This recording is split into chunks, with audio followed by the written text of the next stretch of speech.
set up all the social media stuff. You've got to share a bunch of junk. Right. Is it going to pop up?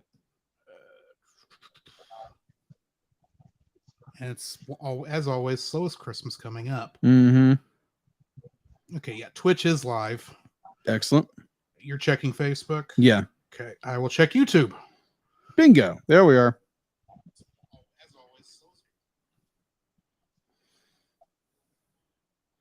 Shares to the whatnot. It'd help if I actually typed the name of the podcast. Yes. Then I might find the channel. Maybe. Okay, yeah, and we are live there also. Awesome. Excellent. Hi, guys. This is Drew. What's up? This is Jacob. And this is our guest, Cody. Hello.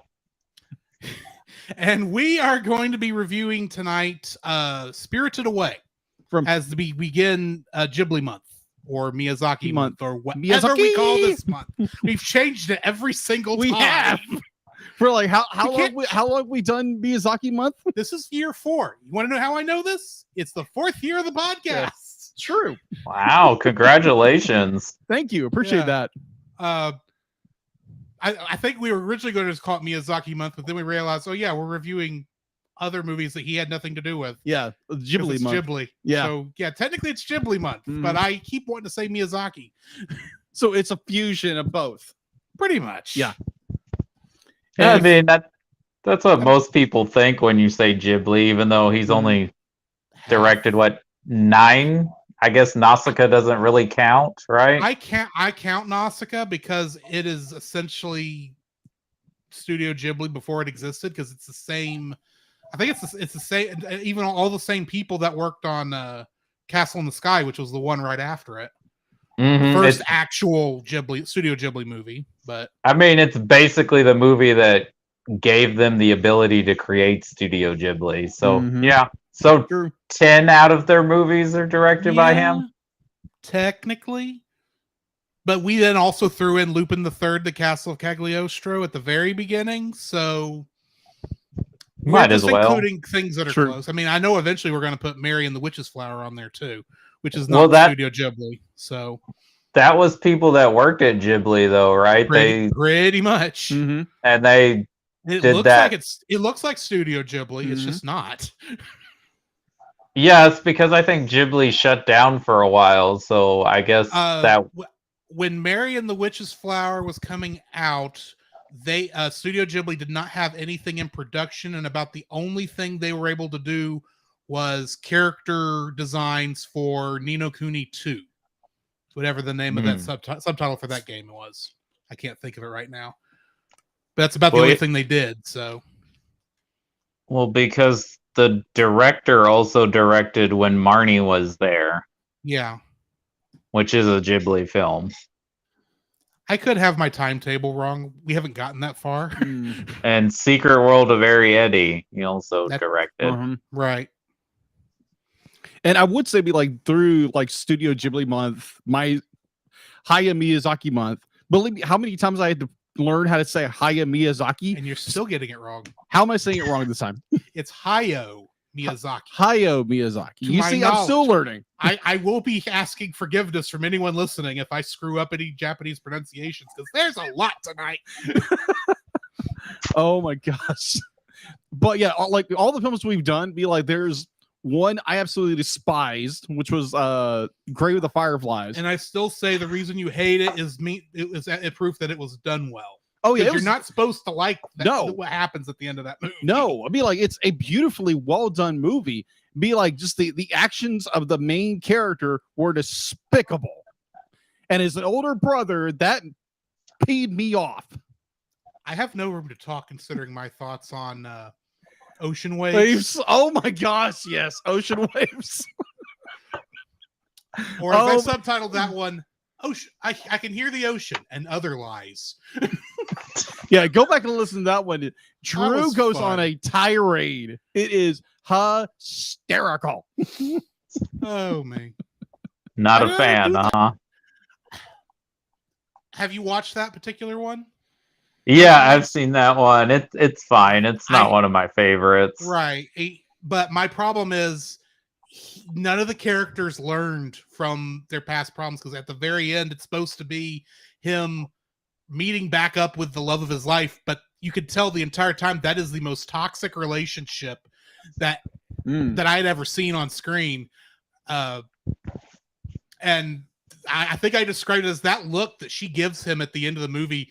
That is the spider looking at the fly, luring it into its web. It's like, no, don't go in there. Yeah. That's not where you need to go. And that's how it ends. So, but then I end up quoting Frasier in the middle of that. Oh, so. Yes. I love that. Go back and watch or listen to that episode. It is so well done. And Drew, my brother, does an amazing job at it. And I didn't even rehearse that. Huh? And I didn't even rehearse that beforehand. I had it in the notes and I had read through it, but I hadn't rehearsed that whole soliloquy at all that Frasier gave. But anyway. I think the only one now I haven't seen is Tales from the Earthsea as far as official Ghibli movies. We were originally going to do that at the end of the month, but because of my change in work schedule, I'm going to be out of town. I think Jacob is too. The night we would normally record that, so we had to push that off till next year. Yeah. Ah. It gives us at least one more year of Ghibli. There you go. I think it's 2 more. 2 more years? At least 2 more years, because see, this year we're doing Spirited Away, Cat Returns, and Howl's Moving Castle. Okay, so you're going in chronological order then. Yes. Yeah, we're going chronologically. Next year it's Tales from Earthsea, and then I don't remember the rest of the order. But I think there's at least 8 more movies that I had on my original list. At least. So I've also noticed one thing, like when doing the covers or doing the art covers for the podcast, ever since we started doing Lower Decks, I put the Lower Deckers in severe peril with the other characters from the movies. So I think it was the first one. It was the first one you did Marin. Well, yeah, that's the first one of those. Yeah. Mariner getting eaten by Audrey 2. That was great. And then the next one that I think that one's already come out, right? Yeah, the one with Boimler, Monster House is already out. Yeah, but the Monster House is trying to eat Boimler, and Boimler is normally like ah. And then I sketched the cover for the next one for this one, and it's Tinley getting eaten or trying to be consumed by No Face. I am curious what year one for the Cat Returns is. This is my plan. This is my plan for if he's in a dress, I will laugh. maybe. I'm thinking it's probably gonna be crap. What's the other guy? It's Tinley's love interest. Tindy doesn't have another love interest to my knowledge. Well, whatever his name is. I mean Rutherford. Rutherford's the last one. Yeah, Rutherford. Yeah, Rutherford. I'm thinking he starts turning into a cat. Oh, that would be funny. Yeah, I might make him in a dress, or I might turn him into the cat himself. You could do the doctor character since she is a cat. Yeah, true, but at the same time, I think it just makes more funny sense if you're going by like the main character cast. Sure, I think it'll be funnier if it's Rutherford. You still got a couple more of those you're going to have with the Lower Decks crew. Oh yeah, all the way to the end of December. Oh yeah, it's going to be fun. I sent him a sketch of the one I did with Tinley. I was like, oh, that's fun. Be like, so what am I going to do with Rutherford? Oh, I'll turn him into a cat. Anyway, are y'all ready to get started? Yeah. Okay. Let's do this. For anyone watching online, because I think all we've got is Paul on Facebook right now. Hi, Paul. Oh, and Bobo is on Twitch. Hi, Bobo. You're not going to hear any sound effects on the soundboard tonight because I ran into a weird little issue. We'll figure that out for next time. It's always a work in progress, but this should be working good for tonight. And we are about to start on Spirited Away. So basically what I'll do is I'll give a 5 count and then I'll start with the intro. And are you good with introducing Cody? Sure, why not? Okay. All righty. Are y'all ready to go? Okay. Starting in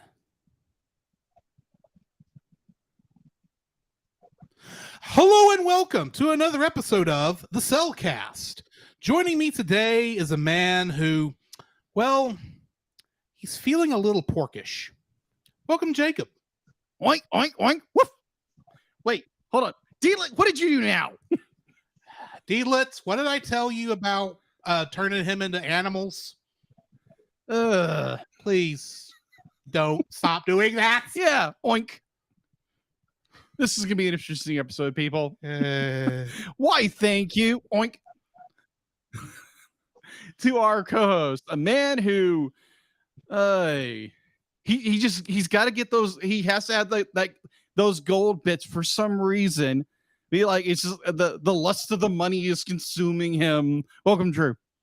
Well, you know, in this horrible time we're in, where inflation is on the rise, we need all the money we can get. That is true, but then it turns into mud. And that's because it's not real, unfortunately. Anyway. All right, so let me introduce our special guest for tonight. It's like, all I got to ask, it's like, why did you decide of all times to bring in this strange character with a goofy mask on? Huh? What about that, Cody? Welcome, Cody House. I just felt like, why not wear a weird mask that has no facial expression? Oh my gosh, we're gonna get you all eaten. Don't feed the plant. How are you doing, Cody? I'm doing pretty good. How are you guys? I think we're doing good. I think I'm doing pretty good. Pretty good. Week's been pretty good. This is like, there again, we have shifted times where we're scheduling. So it's the end of the week now. Be like, the weekend's upon us, and I am like, woohoo, weekend. I imagine. And I have had a busy week, but I had all today off, so I am for the most part well rested, even though most of the week I was dead to the world. But anyway, Jacob, I do believe, since we do have a guest, we have an interrogation. Yes, we do.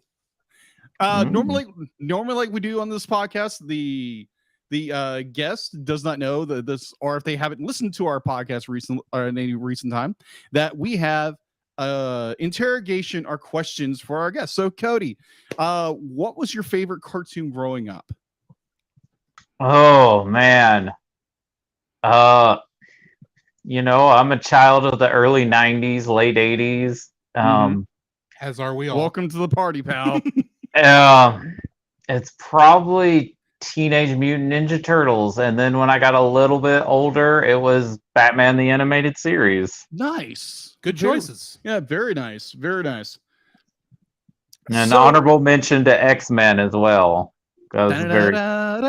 Which we're going to start reviewing in the TAS, the Animated Series segment, starting January. Yeah. Very foundational to my nerdom, those two shows, Batman and X-Men. And if you haven't heard of the song before or haven't in a while, go on Spotify, YouTube, or whatever and listen to Whitney Houston's I'm Your Baby Tonight, and then you're going to be like so shocked how it sounds similar to the X-Men theme. Are you saying that Ron Wasserman may have plagiarized? Maybe a little bit. Maybe he was just really into Whitney Houston at that time. I don't know. Oh, that is interesting trivia right there. All right, so another question: if you were stuck in the world of Studio Ghibli, what part of the universe would you want to go to, or not want to go to? I think I'd want to live in the near the Totoro place, just to be visited by the whimsical Totoro and the cat bus. That would be great. I can see this. Yeah, that'd be wonderful. Definitely don't want to go to the world of Princess Mononoke, where like, no, where the animals are being corrupted, and yeah, that would be a little awkward. Yeah, it's the very same would be true with Nausicaa, to be honest. And Nausicaa's not a great place to go visit. Got to wear a mask all the time there. No. Pretty much, yeah. Sounds like a more recent future of ours. Yeah, I think I Yeah, watched Nausicaa around because I did a whole Miyazaki filmography watch, and I watched most of those during the height of the pandemic. So yeah, Nausicaa was feeling very timely. Awesome. So, let me think. What is the most recent animated movie you watched in theaters? Oh my god, in theaters. Mm-hmm. I think it's got to be Encanto. I think was Oh, the okay. last. Because I'm trying to think of what other. Because I did. Because Turning Red went straight to Disney Plus, and I didn't. Unfortunately, Yeah, we I have I know, want to turn right? right on that. we have a lot of opinions. Come on, Disney. Of the two Pixar movies that came out, I think they picked the wrong one that went straight to Disney Plus. But I agree. and I didn't go see Lightyear in theaters either. So yeah, I think it's Encanto. Okay. You didn't really miss much. I watched it. It's fine for what it is for a movie that didn't need to exist. Pretty much. Pretty much. I mean, I think Lightyear had some merits. I thought some of the story was very good, but again, we all have different opinions. We will eventually review that episode. Yes, we will. We eventually get around to watching Lightyear. We did do a reaction of it, though. I probably would have disliked it more had I seen it in the theaters, but watching it at home on Disney Plus, I was like, oh, that's not bad. Yeah. That was one I was kind of before we went into it, I wanted to see it in theaters because space stuff always seems to play better in a theater. Mm-hmm. But it just wasn't that, in my opinion, it was not that good a story. Yeah, it's fine. I kind of liked a little bit of it, but I'm with you. It's not a great story. All right. So ever since you are a massive movie buff, Cody, ever since I was fortunate, blessed enough to be on your show, remind me of the show's name again. Video Store Rejects. Yeah, We do basically a deep dive into directors' filmographies. We also do like a sideshow usually for certain themes. And for the month of November, we're doing fantasy. We just did Never Ending Story and Dragon Slayer. And next week, we're talking Labyrinth and The Princess Bride. Oh, interesting. I've seen 3 of those movies. All right. So kind of going in that same realm of the movies you reviewed over on your podcast, what movie would you love for them to do in animated form, 3D or traditional? Of the movies, so a live action movie I've reviewed. Exactly. That would make into a 3D or 2D traditional animated movie. Let me think. There's been a lot. Because with all our sideshows too. But I think I'll just focus on the directors we've covered, because that'll be a little bit easier for me to remember and think of what would make a great animated film. And I think I'm gonna go with James Cameron. And honestly, I think T2 would make a great like anime version. Yeah, I can see animated form. Yeah, that'd be awesome. That would be so cool. That would be amazing. Cool. Oh my gosh. So final question of this torture or inquisition, whatever we want to call this part of the show. And no one expects it. Yeah. No one expects it. Oh my gosh. Let me think. Beep. Shut up. Or a more family friendly, hush your mouth.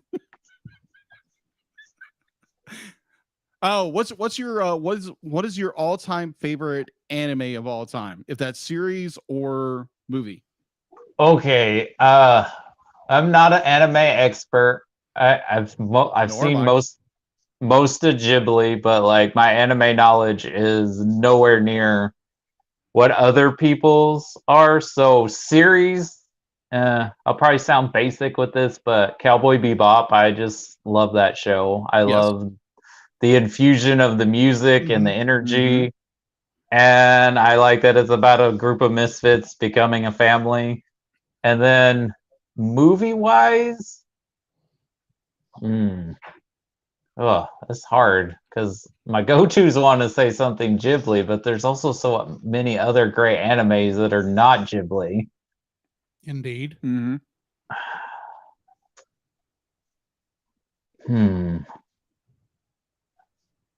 I'm just gonna go with the Ghibli.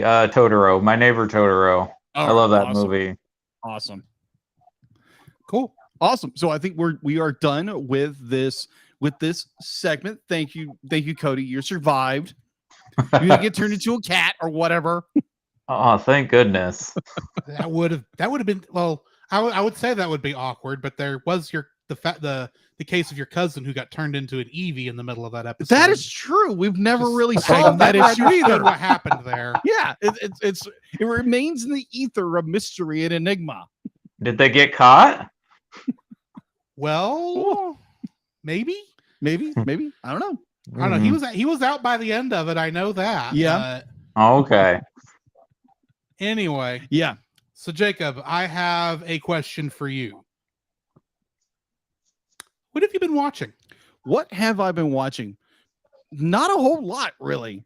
Like in between last Friday and today, which is the next Friday. Hardly anything. I've watched a lot of YouTube. I've listened to a lot of podcasts, definitely true crime. I'm a huge fan of true crime, like most of our listeners know. And yeah, not a whole lot, really. I love watching the Casual Criminalist on YouTube by Simon Whistler. That's an amazing show. There again, if you're a true crime junkie, yeah, that's your jam. That's your butter and jam, or peanut butter and jam, whatever. Jacob, if you have Hulu, I would recommend watching Only Murderers in the Building if you like true crime, because it's kind of a comedy of that. Oh, okay. I got you. Steve Martin, Martin Short, Selena Gomez, that good trio there. Good tried and true. I keep hearing really good things about that. It's really good. It's fun, especially if you like Steve Martin and Martin Short. True. Classic comedians. Yeah. So that is all I've been watching. So what have you been watching? Well, actually, I was going to throw it to our guest, Cody. There we go. What have you been watching, he is Cody? our guest. I can go last.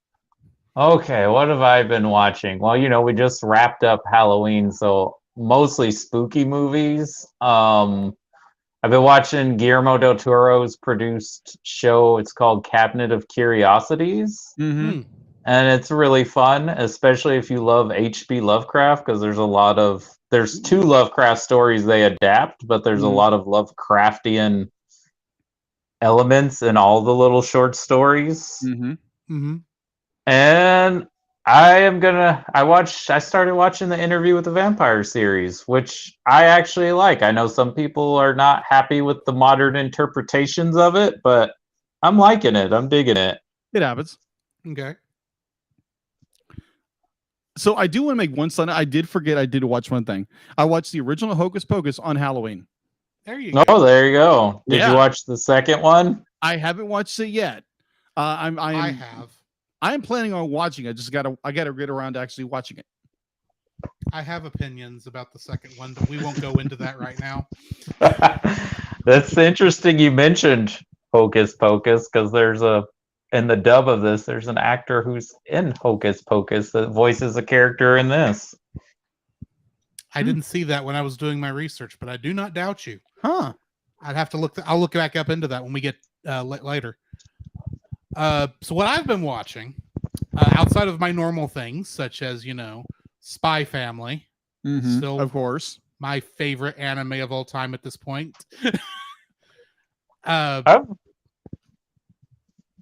Were you about to say something, Cody? I was going to say, I've enjoyed what I've watched of that. It's pretty fun.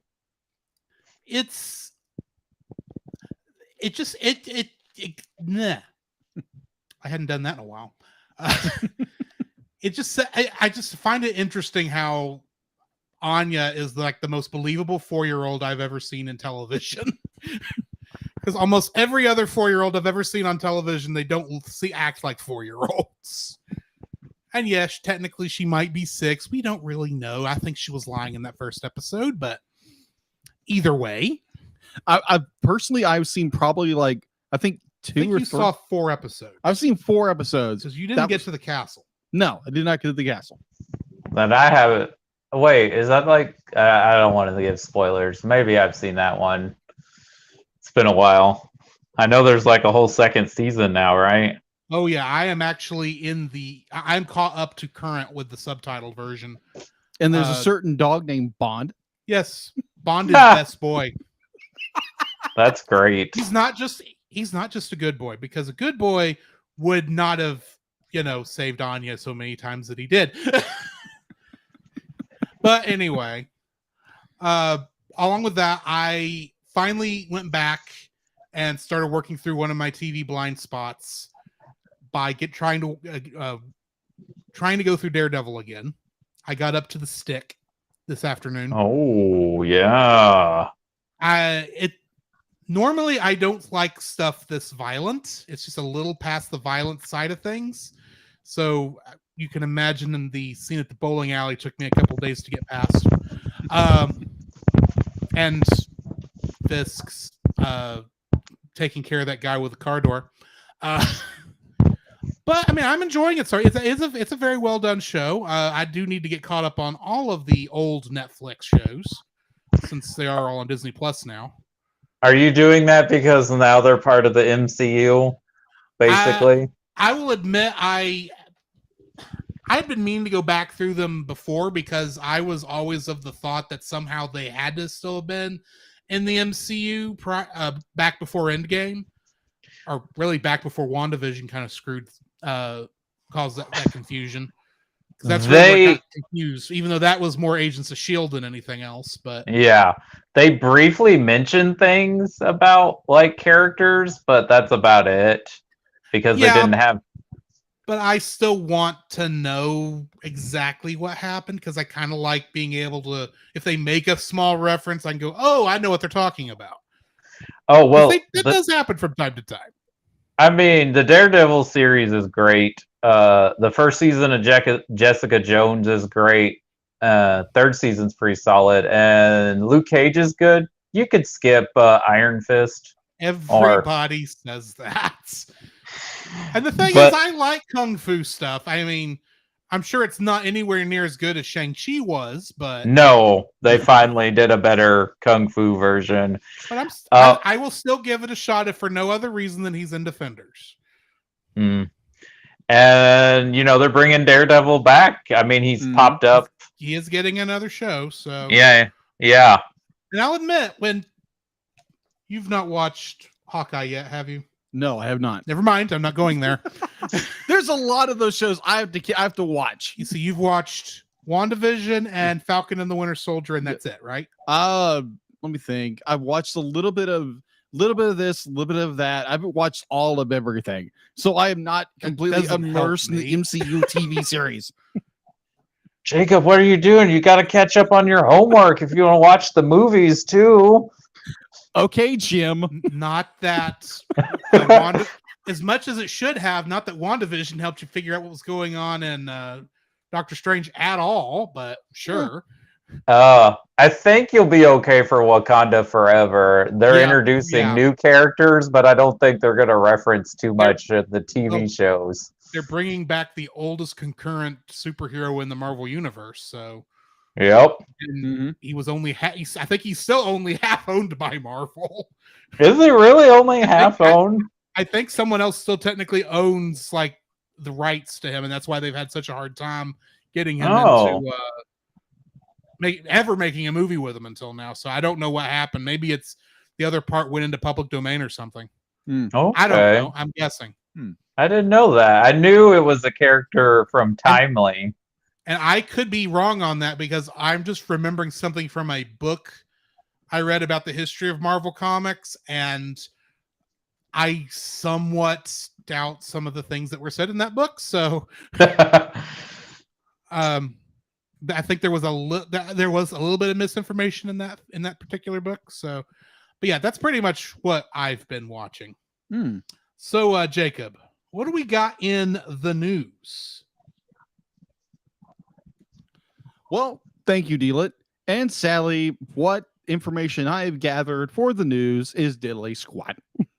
I cannot find a single thing newsworthy to talk about. Maybe I just missed everything. Maybe Google was just giving me bad information. Well, I don't know. Maybe you two wonderful gentlemen know something about the news that I don't. to be honest, I don't. And I think we run into this problem every November. Looks like it. Well, are we talking strictly animation news? Well, animated Right. movie news. Or any Okay. animated Yeah, news. something like that. As Cartoon Drew pulls up news. Google.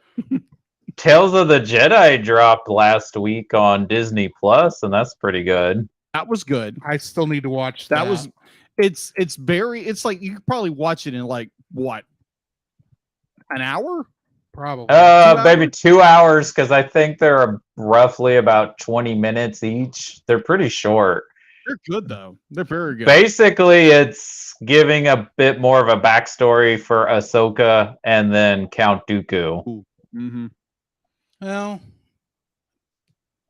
But admittedly, what few little we had before that's not technically canon before Clone Wars, so Mm-hmm. I can kind of see that. oh, isn't Disney dropping a movie this month? Strange World? Yeah, Is that what Strange it's- World. Strange World, yeah, that's coming out in Thank you. November. Strange World's coming out this month. I think it's That's still coming out so much faster than I expected. yeah. it to. Hold on. Thanksgiving weekend, I think. Thank Yeah. you. Now I'm feeling embarrassed as the guy on news. Yeah, Strange World is coming out this month. They've been dropping interviews and trailers and posters. Heck, the poster that where we live, be like their theater has a poster, and I am so be like, can I like when you're done with it, can I have that poster? Because that's a cool poster. But apparently me and my brother will be like, no, but it's me because I like it because I'm adventuring and stuff. It's like, dude, but I'm the animation guy. It's like, come on.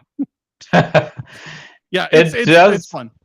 It looks like a throwback to like a 1950s style. Oh yeah, Oh, yeah. That's what I love. I'm so interested in this movie. For Yeah, it. I mean, like it looks like a fun film. Be like they've been dropping teasers, cast interviews, reactions, the whole enchilada, Mhm. and it just looks like a fun film. So I'm thinking maybe not. We haven't talked about this yet, but like doing a reaction to it when it comes out. We won't be able to do it week of because That is true. I will at least be out of town. But yeah, that next weekend should work. We'll see. That's true. I think that week I'll be dog sitting for somebody. Well, that means you'll have plenty of time That's true. There you go. for 2-hour movie and then an hour of us yakking about it. Sure. So that's all we got in the news. Yeah. Then why don't we go ahead and jump into the spoiler-free section of our review for Spirited Away. Cody, since you're our guest, why don't you start us off on the spoiler-free review? Okay.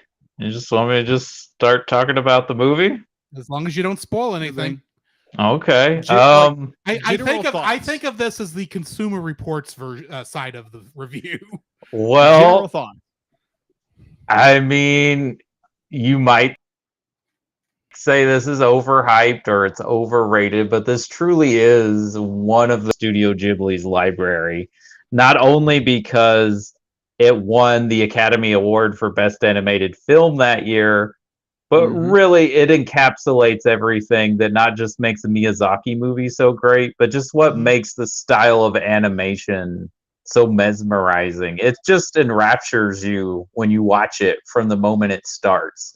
It is literally the animated version of The Wizard of Oz to me. It's in that same vein of storytelling, and not just because it's about a young girl that gets transformed into a magical land, but it's just a beautiful, wonderful movie. And it's also one of supposed Miyazaki's last films. How many times has he retired? I think we're up to 5 retirements. Because he And was going to retire. He's coming back again. So Yeah. He can't stay away. He can't stay away. But I suspect he will die in the director's chair one day. Yeah. the cigarette in his hand, in one hand, and a pencil in the other. Yeah. Like so many other choreographers do. It's like it's the last sketch or the last direction they do, and that's it. Well, who was it? And I think it was in the Jetsons review that they actually died in the recording booth. Yeah. Mel Blanc. Oh, wow. Mel Blanc. Yeah, Mel Blanc As he was suffered a massive recording for heart Mr. attack Spacely. in the studio, He was recording for Wow. Mr. Spacely in that movie. and he I allegedly didn't know died. that. Yeah, he allegedly died in there. Now it was, God, I think it was the guy who voiced George Jetson Yeah, was also having severe he issues. died during production also, if I remember correctly, and they actually took the recording studio to his hospital room to finish his lines. wow. Yeah. Dang. Can we just get a few more lines in before sir? Dang. And the one about the movie that really got me was the original voice actor who played Judy. Yeah, Be like, she's had in already the movie, but they cut all her lines as Judy and gave it to some pop star because that was supposed to just be her singing voice. Yeah, because Okay. somehow her and June the director Foray. had some kind of relationship. I believe that was June Foray who did her, the same voice of Rocky Squirrel from the Rocky and Bullwinkle, Yeah. and I think Betty Mhm. Boop. Mm-hmm. Oh wow. I think I may be confusing my people, admittedly. Betty Boop, the original voice actress, her last performance Oh, that's was right. Hers in was Who in Fr- Roger Rabbit. Yeah, Who Framed Roger Rabbit. That So was her last that's not performance. June Foray then. Never Yeah. mind. Yeah, that was 1980. 8 is when Roger Rabbit came out. Yeah. Yeah, I think so. Yeah. So yeah, that wasn't June Foray. Anyway, doesn't matter. Yeah, because the Jets came out in the 90s. 89, I think was the year. 89. Okay, yeah, that's right. I think it was 89 for that one. But anyway. Yeah. So yeah, this is my second viewing for Spirited Away. And I will admit the first time I watched this, I didn't get it. Bear in mind, I watched this probably back in like the early 2000s, like probably not long after this won the Academy Award. And I remember it being airing on Toonami one night, back when Toonami was not in the middle of the night. It was actually like at prime time on Cartoon Network on a Saturday, and they were doing a month of Miyazaki movies, and this just happened to be the first one I watched. And at that time, Dragon Ball Z was my definition of anime, and boy, is this not that. So I was a little confused the first time, and I remember admitting later on that yeah, it was good. I just did not understand it, and so it was not really until this viewing that I was able to actually get a better appreciation for this film. It's still not my favorite Miyazaki or Ghibli film, but I enjoyed it. I think it's one you definitely should give a watch to. It's a good movie. It's got a great story, and it's beautifully animated. So definitely, I give it the suggestion to go watch this film. I would agree. This is my first time viewing this movie. Drew literally dropped it off my door the other day, and it's like literally be like, we live in the same apartment complex. We sometimes will share the physical version. That is true. That is true for the show. That is true. It makes it a little more convenient. But I enjoyed the mess out of this film. Be like, there again, from the creativity, the storytelling, the imagination in which they go into. Definitely with a lot of the like the Japanese mythology and the whole bit, with the story and the whole bit. Because it's this girl wanders into this wonderland in a way that you're like, you don't know what's going to happen next and what next turn she's going to fall into. But it's such a well done movie that is, it's I don't want to say it's just a treasure, but it's one of those Miyazaki films that needs to be watched. Mm-hmm. If you are just a casual animation fan, or if like you're an anime fan, you probably watched it. Or if you're a Miyazaki fan, you probably already watched it. But either or, go watch this film. It is amazing. All right. So we're going to go ahead and play our bumpers here so you know where you can send us money for our Patreon and stuff like that. and who else you should be listening to. But join us on the other side of the bumpers, and we will get to spoiling this thing. Okay. Chat is relatively quiet. So I guess we can go ahead and jump into the full review if y'all are ready. Mm-hmm.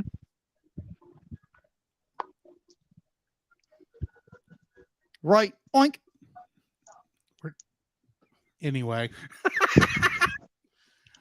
Oh, I mean wolf. Yeah, get your animals straight.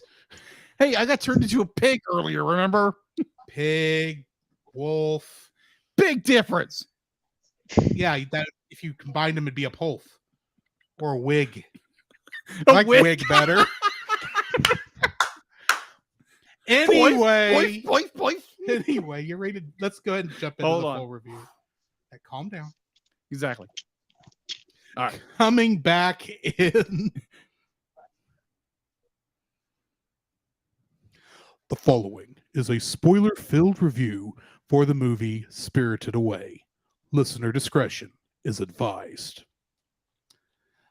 Spirited Away, or as it's known in Japan, Sentu Chihiro no Kamikakushi, which literally means Sen and Chihiro spiriting away. Oh. By the way, before we get too far into this, if I mess up any Japanese pronunciations or pretty much anyone else's pronunciations, because there is a name on here I know I'm going to mess up, please forgive me. This movie was, of course, written and directed by Hayao Miyazaki, and it is not based on anything. Getting into the cast, we've got Davy Chase, who plays Chihiro and Sen, and she was Lilo in Lilo and Stitch. Yes. Yeah, you can always tell when Disney did the English dubs of these movies based on the actors, like especially for the main protagonists. Like, oh, they were popular at that time, so like that's like, who was in their stable at the time. Yeah, because it was funny listening to this. And I was like, wait, why does this girl's voice sound so familiar? And when I watched the special features, I was like, oh my gosh, it's Lilo. Yep. I didn't They probably literally went from one recording studio to the other. Like, probably, because this was around the same time, I think. Yeah, they're both released in 2002. And they were both up for Best Animated Feature at the Academy Awards. So Davy Chase was pretty much guaranteed something. Yeah, that year. Jason Marsden played Haku, or also known as the spirit of the Kohaku River, or god of the Kohaku River in the Japanese version. And I mentioned this. He is the voice, because I looked it up. He is the voice of He's the voice of the cat in Hocus Pocus. Oh, that makes sense. Oh, okay. Because he was also Max Goof in a Goofy movie. Yeah. Yep. So he played a dog and a cat. And there you go. And a river. / dragon. / dragon. There we go. Yeah. He's covered Covered almost all the animals. Pretty much. Suzanne Plachette played both Yubaba and Zenibaba. And if you've ever watched the old television show, The Bob Newhart Show, you will know her as Bob's wife, Emily Hartley.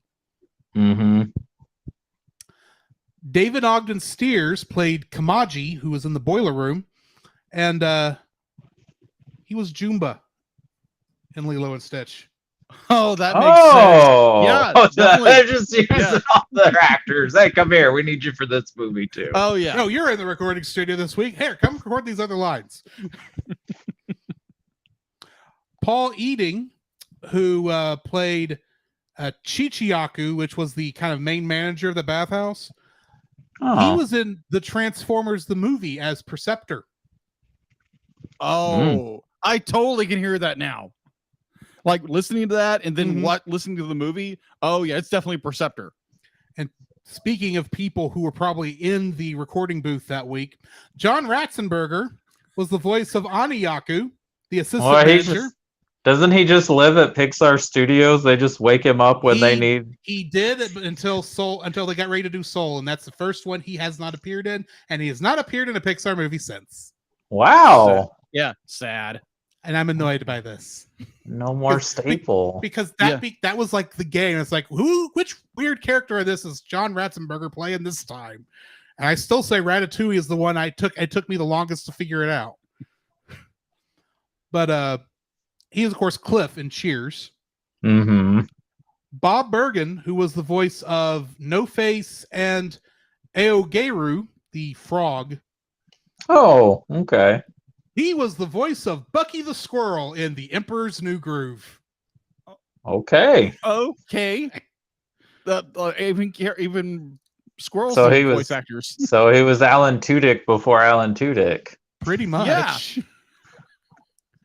Yeah. Roger Bumpus played Bandai Geru, the foreman, but you might recognize his voice as belonging to Squidward Tentacles in SpongeBob SquarePants. Oh. Never watched SpongeBob, but okay. I will make sure you at least watch one of the movies. Oh, that'll come just up to torture you. Oh, thanks. It's got a great cast. I know that. Yeah. Tara Strong played Bo, the very large baby. Wait, hold on. Tara Strong did that voice? Yes. Really? Mm-hmm. But currently, she's probably most well known for playing a certain purple princess pony in My Little Pony: Friendship is Magic. Oh, okay. Harley Quinn. Princess Twilight Sparkle. And yes, she is also Harley Quinn. So keep in your mind that the Princess of Friendship and Mr. J's right-hand girl are the same person.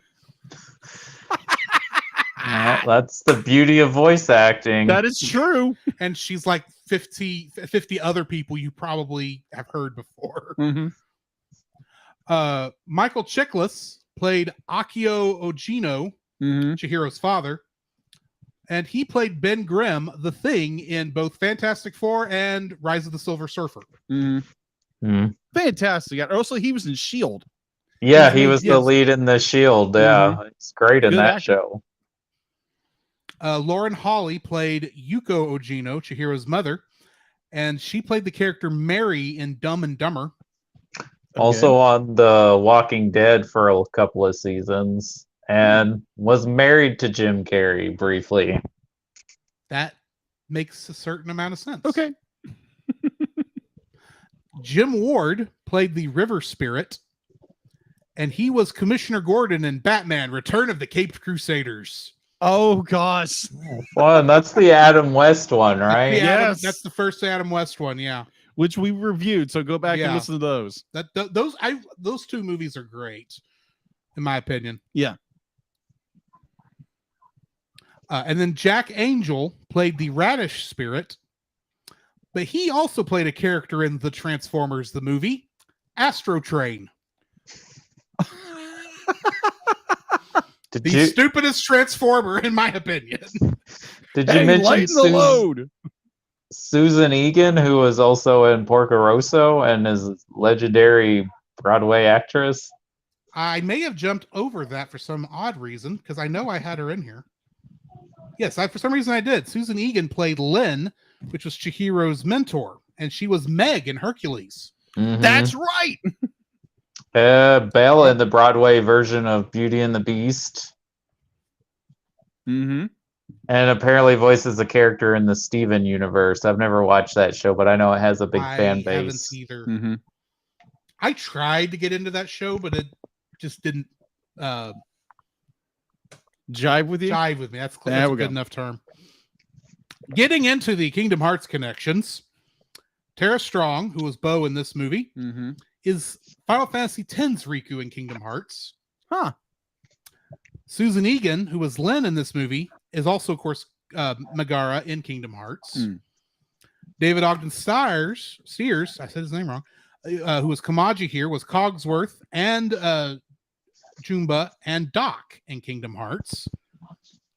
D. Bradley Baker, who played a character named Kashira in this, and I couldn't remember who that was, but he was Waka in Kingdom Hearts. Waka. John Ratzenberger, who played Aniyaku here, is Ham in Kingdom Hearts. Uh-huh.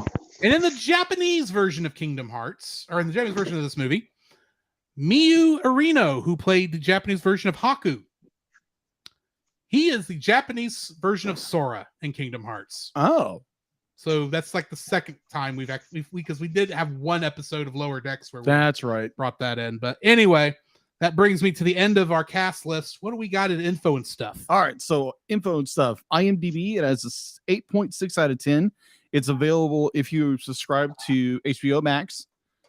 Obviously, we watched it on physical media, which be like for most movie fans is like physical media rules. But hey, if you like streaming, you like streaming. Sometimes it's more convenient. That is true. That is so true. Do I really want to And pull out a cheaper. disc and just play it on whatever platform? Produced by Studio Ghibli, distributed originally in Japan through Toho. Did I say it right? Toho? Yeah, it's Toho, Toho. Mhm. I always get those mixed up. the people who made Godzilla. Yes. Yeah. Roar. All right. So originally brought over from the United States by Disney. And then And they are the ones who produced the dub. Yeah, most recent dub, and then G Kids recently redid it. Or not redid it, but they re-released They it. released it, yeah. They have the distribution rights now, Mhm. right? Yes. Pretty much. And they pretty much do an unlike annual Yeah. release in theaters, don't they? Yes, they do. But Mhm. unlike with Kiki's delivery service, they did not take out their added lines in the G Kids version that was in the Disney version.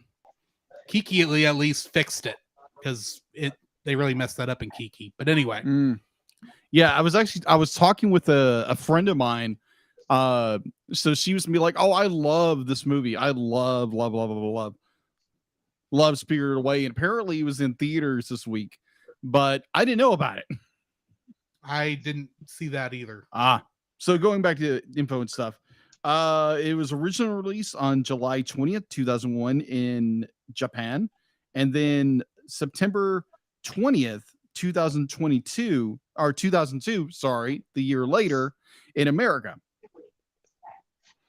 Box office, originally in Japan, it grossed a record 1.6 billion yen, which translates to $13.1 million in its first 3 weeks. And its overall gross was 224 million in Japan.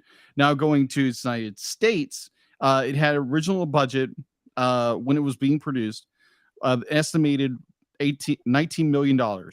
Its opening weekend for the United States and Canada was $449,839,000. On September 22nd, its gross was $13.7 million, and its worldwide gross was $355.7 million. For home release, Spirited Away was first released on VHS and DVD format in Japan by Buena Vista Home Entertainment on July 19, 2002, selling 1.5 million home video units in Japan by 2007.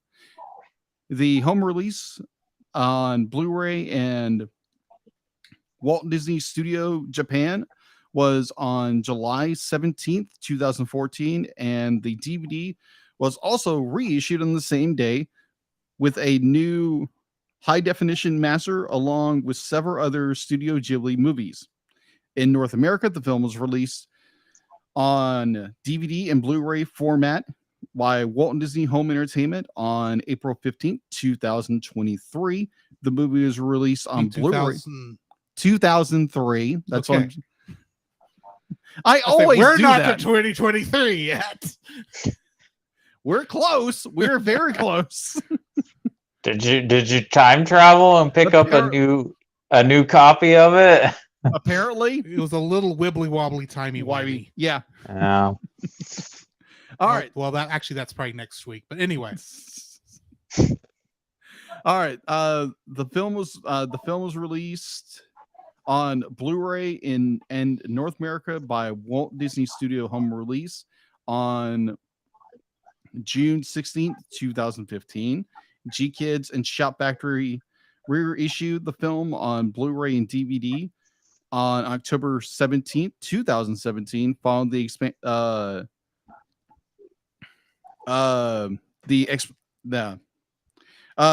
prior deal with Studio Ghibli in North America.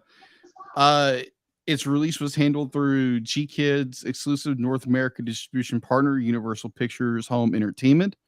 On November 12th, 2019, G-Kids and Shout Factory issued the North American exclusive Spirit Away Collection Edition in the United States. In 2015, the Blu-ray grossed over 9.9 million from 618,000 physical units sold as of February 21st, 2021. So, yeah, that's all I have for info and stuff. All right. I'd like to give a shout out, no pun intended, to Shout Factory. They're a great home video company. They mostly deal with horror films from like the 70s, 80s, and 90s, but they do a collection of really great genre films, and it's basically the Criterion collection for cheesy horror films. But if you're a big John Carpenter fan like me, like they have pretty much his whole library too. All right. Good to know. Getting into the summary of this film. 10-year-old Chihiro Ogino and her parents are traveling to their new home when her father decides to take a shortcut. The father's car stops in front of a tunnel leading to what appears to be an abandoned amusement park, which Chihiro's father insists on exploring, despite his daughter's protest. They find a seemingly empty restaurant still stocked with food, which Chihiro's parents immediately begin to eat. While exploring further, Chihiro reaches an enormous bathhouse and meets a boy named Haku, who warns her to return across the riverbed before sunset. However, Chihiro discovers that her parents have been transformed into pigs, and she is unable to cross the now flooded river. Haku finds Chihiro and instructs her to ask for a job from the bathhouse's boilerman, Kamaji, a yokai commanding the Susuwatari. I believe that's the soot monster, the soot sprites. Kamaji refuses to hire her and asks worker Lin to send Chihiro to Yubaba, the witch who runs the bathhouse. Yubaba tries to frighten Chihiro away, but she persists and is eventually given a working contract. Yubaba takes away the second kanji of her name, renaming her Sen. While visiting her parents' pig pen, Sen realizes that she has already forgotten her real name. Haku warns her that Yubaba controls people by taking their names, and that if she forgets hers like he has forgotten his, she will never be able to leave the spirit world. Sen faces discrimination from the other workers. Only Kamaji and Lin show sympathy for her. While working, she invites a silent creature named No Face inside, believing him to be a customer. A sink spirit arrives as Sen's first customer, and she discovers that he is the spirit of a polluted river. In gratitude for cleaning him, he gives Sen a magic emetic dumpling. However, No Face imitates the gold left behind by the river spirit and tempts the worker with it, then swallowing him. No Face demands food from the bathhouse and begins giving away extensive amounts of gold to its workers. Sen sees Paper Shikigami attacking a dragon and recognizes the dragon as Haku metamorphosed. When a grievously injured Haku crashes into Yubaba's penthouse, Sen follows him upstairs. A Shikigami that's stowed away on her back shapeshifts into Zenibaba, Yubaba's twin sister. She turns Yubaba's son Bo into a mouse and creates a false copy of him. Zenibaba tells Sen and Haku has stolen a magic golden seal from her and warns Sen that it carries a deadly curse. Haku strikes the Shikigami, causing Zeniba to vanish. He falls into the boiler room with Sen, where she feeds him part of the emetic dumpling, causing him to vomit up the seal and a black slug, which Sen crushes with her foot. With Haku unconscious, Sen resolves to return the seal and apologize to Zenibaba. Sorry, I keep saying Zenibaba. I think it's just Zeniba. But anyway, Sen confronts an engorged No Face and feeds him the rest of the dumpling. No Face follows Sen out of the bathhouse, steadily regurgitating everything that he has eaten. Sen, No Face, and Bo travel to see Zeniba with train tickets given to her by Kamaji. Meanwhile, Yubaba orders that Sen's parents be slaughtered, but Haku reveals that Bo is missing and serves to retrieve him if Yubaba releases Sen and her parents. Yubaba agrees, but only if Sen can pass the final test. Sen meets with Zeniba, who makes her a magic hairband and reveals that Yubaba used the black slug to take control over Haku. Haku appears at Zeniba's house in his dragon form and offers to fly them home. No Face decides to stay behind with Zeniba and become her spinner, while Sin and Bo leave with Haku for the bathhouse. In mid-flight, Sin recalls falling years ago into the Kohaku River and being washed safely ashore, correctly guessing Haku's real identity as the spirit of the Kohaku River. When they arrive at the bathhouse, Yubaba forces Sin to identify her parents from among a group of pigs in order to leave. After she answers correctly that none of the pigs are her parents, her contract disappears and she is given back her real name. Haku takes her to the now dry riverbed and vows to meet her again. Chihiro crosses the riverbed to her restored parents who do not remember anything after eating at the restaurant stall. They walk back through the tunnel after they reach their car, now covered in dust and leaves. Before getting in, Chihiro looks back at the tunnel, her hair tie from Zeniba still intact. Getting into the trivia for this. Despite having a rich plot with developed characters, Spirited Away was not made with a script. In fact, Miyazaki's films never had scripts. He said, this is a quote from him, "I don't have a story finished and ready when we start work on a film. I usually don't have the time, so the story develops when I start drawing storyboards. The production starts very soon thereafter, while the storyboards are still developing."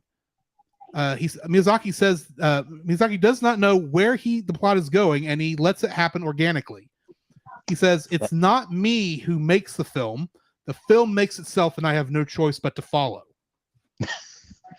Which explains how stuff like, for instance, I recently read the book Kiki's Delivery Service, and the ending is a lot different from the movie. It starts the same, but it ends a lot differently, which explains that. That just explains the nature of his storytelling too, that he lets his artwork kind of feed the narrative, because most of his films kind of feel like they're just flowing, like you're just following it. Like they're very, for the most part, Miyazaki's films are, even though there's like a lot going on, it's usually like, oh, I can chill and just watch this and just be in the moment. Also might be why there's so many scenes of people eating food. I think so. And a lot of atmospheric scenes of just existing in this moment for a couple minutes before we get back to the plot. Anyway, the cleansing of the river spirit is based on a real-life incident in Hayao Miyazaki's life in which he participated in the cleaning of a river, removing, among other things, a bicycle. Although Hayao Miyazaki has considered retiring after completing Princess Mononoke, he was inspired to make this film after seeing a friend's sullen 10-year-old daughter. To do the voice of Chihiro's mother talking while eating, actress Yasuko Sawaguchi actually spoke the dialogue while eating a piece of Kentucky Fried Chicken. You know, that not only is that funny, but to me, Miyazaki kind of looks a little bit like Colonel Sanders to me. Yeah, you're not kidding. Wow. Actress Lauren Hawley, who was did the English version of that character, did the same thing, but with an apple. Yeah, instead of chicken. Nom nom nom nom. In the scene which Chihiro squashes the small worm-like thing that inhabited Haku with her foot, that Kamaji tells Chihiro to cut the line. Cutting the line is a Japanese good luck charm performed by making a chopping gesture through another person's connected index fingers. This is done whenever someone is affected by some impurity. During footage of the dubbing process in the Spirited Away Nippon TV special, Rumi Hiragi, who was the Japanese actress for Chihiro, was not aware of this concept and had it explained to her by Hayao Miyazaki. One of the sound engineers commented, "The young don't know it these days."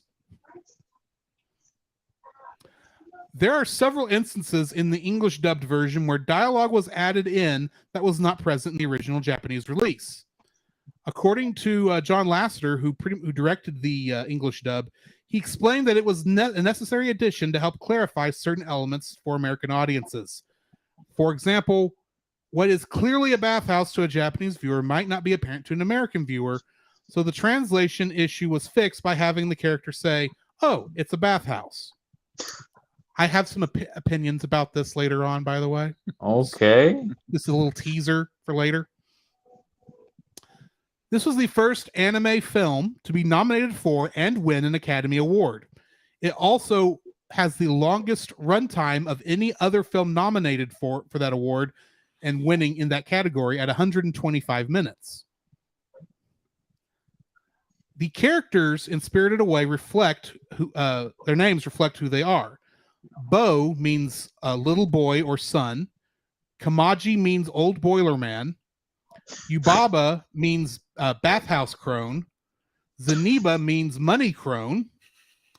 The heroine Chihiro means 1,000 fathoms or searches, while her worker name Sen just means 1,000. The theme of Not Looking Back is an homage to the Shinto myth of Izanagi and Izanami escaping from the underground world of death, Yomi no Kuni, which is very similar to the Greek myth of Orpheus and Eurydice. But I was also reminded of Lot's wife. Yeah. That came to my mind also. Well, it's a little bit different because that was... Anyway. Many of the characters in the animation are based on Shinto myth and have Shinto gods' names. For example, Haku's true name, Nigi Hayami Kohaku Kunushi, and I definitely said that wrong, is taken from an actual god's name, Nigi Hayahi. And No Face is an original character created by Hayao Miyazaki that previously didn't exist in Japanese mythology. Now it does. And now it's at Hot Topics and tattoos everywhere. Yes. In the English language version, John Ratzenberger, who played Aniyaku, completely improvised the ditty he sings when he is extolling the virtues of the rich customer No Face. Oh, gosh, yes. That was hilarious. The original script song was something along the line of, "Welcome the rich man, he's pretty big. You see, so all bow down and get on bended knee." Whereas John Ratzenberger's was more, "Welcome the rich man, he's hard for you to miss." He's got all the gold, bow down to him. The dragon Haku's movements were based on the twisting motions of an eel swimming. For the I scene, can see that. For the scenes when he is being attacked, Miyazaki brought up the example of a live eel in a fish market before gutting. Ooh. When he found none of his animators had ever witnessed this before, Miyazaki sarcastically commented, "Japanese culture is doomed."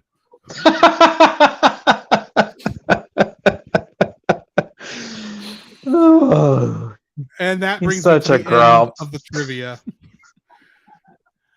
Cody, since you are our guest, what is your first like for this film?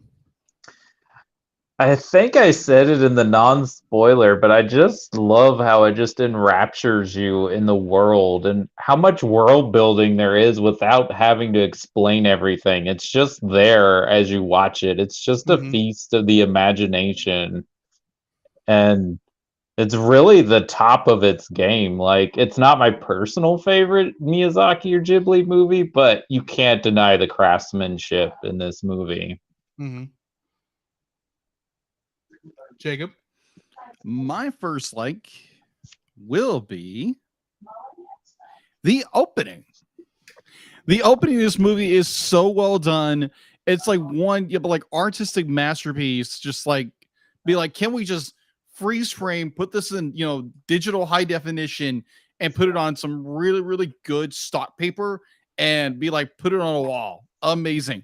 But this movie takes, and be like, there's no in-betweeners, no nothing when it comes to like getting into the heart of the story.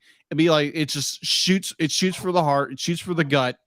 And it's not like, oh, we're gonna spend 10 minutes like setup. It's like, nope, characters come in, go into the world, everything goes crazy, and it's just an amazing opening to this film. And it's so, I'll be like, I know other films have done this, but how Studio Ghibli, Hayao Miyazaki, yes, I said it right. With this opening, there, it's just be like, you go straight into the story. It gives you a little setup and just boom, floors it right into the story. And it doesn't stop. And that's what I love about it. Like this. The movie's opening is so well done, animation wise, story wise. They don't try to fill in little gaps here and there with little bits of story, but it's just like they give you introduction to the character, introduction what they're doing, and just goes into the story, and it's so well done. That's my number one is the opening. I love how this movie opens. My first like is going to be the use of both the 2D and the 3D animation, how they mix. Okay.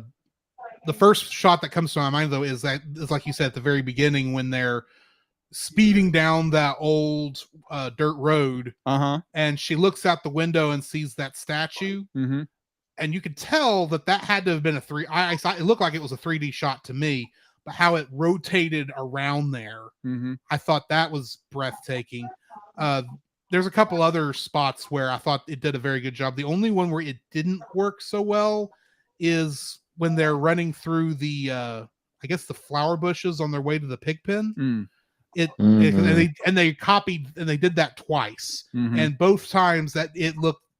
I don't know if they just didn't finish with it or if it just needed some more polish or something, but that was probably the weaker one of those. Okay. But so many other things like the stink spirit and all of its goo and tentacles and such.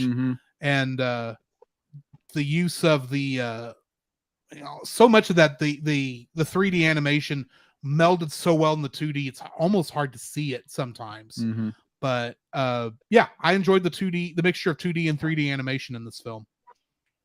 Cody, what's your second like?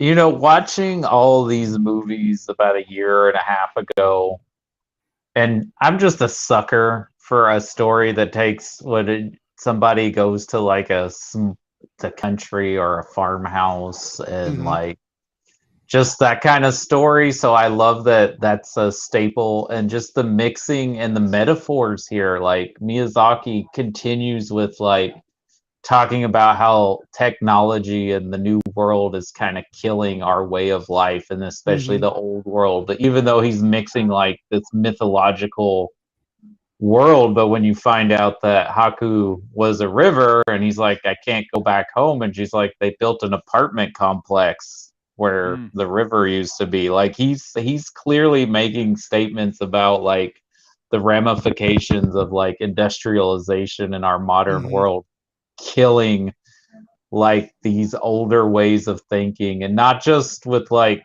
fantasy and reality, and like the old world's dying with the new world. And this is very much what he talks about, and the environment.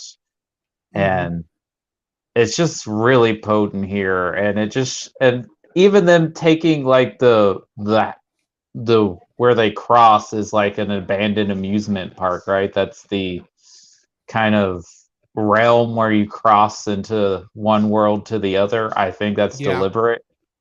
That it's an abandoned amusement park, because an amusement park is a place where you go to escape reality and have fun. And I just really love that this is consistent throughout his career and his films, and it is one of the highest. It's not as pessimistic of a film as, say, Mononoke or Nausicaa, and not as it's like a good mixture between that meeting Totoro or Ponyo, like those themes in those movies. But yeah, I think this is Miyazaki at the top of his game. He said I was going to retire, but hold my sake. I got something even better. Yeah, I would completely agree with you that. Oh my gosh, yes. The point where Miyazaki, like you said, like the parallels, like he's talking about modernization is killing tradition. The thing that I always think of, and the movie is escaping me. I'm losing nerd points for not remembering an animated movie title. It's a Ghibli film we've reviewed already, but it's about the I want to say not raccoons.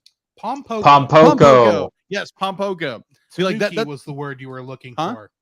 Tanuki was the word you were looking for. Tanuki. Mario. That's what I think. What is his name? Asio Takada? Is that his name? Isao Takahata, I believe. Yeah, the second most prominent filmmaker in Ghibli's library. Yeah, that's similar to, I think, that film that actually took place in a real neighborhood in Tokyo, because I looked that up on a map because I was curious if it was a fictionalized area or not. And yeah, it does not look like the forest you see at the beginning of that film. Yeah. Anymore. Yeah, there's so many parallels. Like, you watch most of his films, there's kind of an environmental industrialization of the world, and it's like slowly taking away what traditional historical places and putting in more modern. And like I think in the trivia we're talking about how it was more like how the younger generation doesn't know about the past. Yeah. And I for a history guy like me, I absolutely be like, yes, talk about history, talk about the good, definitely talk about the bad, because if you don't remember the bad and the bad comes up again, you won't know about it. Well, that's why we keep repeating the same mistakes That's true. in the world, right? Because we want to sweep that stuff under the rug, right? Agreed, not talk right. about it, instead of being like, hey, this was bad, we shouldn't have done it, let's learn from our mistakes, instead of like, oh no, that didn't happen, I don't know what you're talking about. Right. Yeah, because we're so like, yeah, we don't want to do this, we don't want to do that, but then at the same time we're basically setting ourselves up, the next generation, to fall into that same trap. And there's numerous examples of that. So yeah, it's always good to talk about the past, good and bad, and learn from that. And Miyazaki does that very well. So my second dislike kind of dovetails into that a little bit. I really enjoyed Chihiro's growth over the course of this movie. Agreed. Because when the movie starts, she is a spoiled brat, to put it as nicely as I can. But she has to learn over the course of the film that, there are people who she does have to show respect for. There are ways of doing things that will actually get stuff done, instead of trying to just bullhead your way through everything.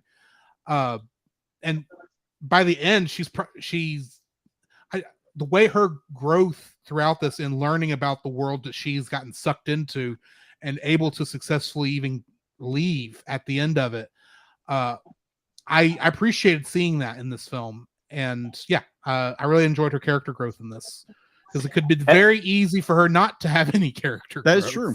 Yeah, and I would the two American, well, the one's not actually American, it's British, but it's been made into American films, but the two kind of fantasy stories this kind of is similar to for Western audiences, The Wizard of Oz and Alice in Wonderland. And I would say the protagonist's growth here is much stronger in this film than it would be for Dorothy or Alice. I agree. Like, you see a full character growth. We don't know how long she's been there, but like, it's long enough that she like learns and grows as a human being. I am picturing it at about a week. Okay, well, that's a lot of growth in a week. It's a lot of growth in a week. And the only reason I am saying that is, there was a lot of grass that grew up outside of the amusement park when they left, but I'm thinking it had to have taken. There's not enough events for it to not be any more than a week, I don't think. Well, hopefully those movers had a key to the house, or they just left all their stuff in the yard. They said they had a key to the house. My question is there anyone who's tried to call on them in the past week and doesn't know where they are? So obviously, no one's gone up that dirt road in the last little bit. Also, they said they built everything in the 90s, and this is what, 2001, 2002? Yeah, man, 2001. Man. Well, I think there was an economic boom in like the early 90s, so that would make sense in Japan, I mean. So that would make sense that would be when they might have built a bunch of amusement parks. Of course, the one I'm thinking of is, I think it's called Dreamland. That was originally started as a Disney theme park before Disney pulled out and made Tokyo Disneyland, or Mm. whatever the name of the Tokyo. Yeah, Tokyo one is. did. Yeah, but the guy who was running it still continued on, and Gotcha. that's now an abandoned theme park, and so that's the thing that crosses my mind with that. But anyway, Okay. I was just thinking that's a big turnaround, like barely a decade, if less than a Mhm. decade. yeah. I don't know. That decade seemed pretty long to me at the time. Agreed. As a kid, oh my gosh, the 90s took forever. And then you get now in your like late 40s or late 30s going into your 40s.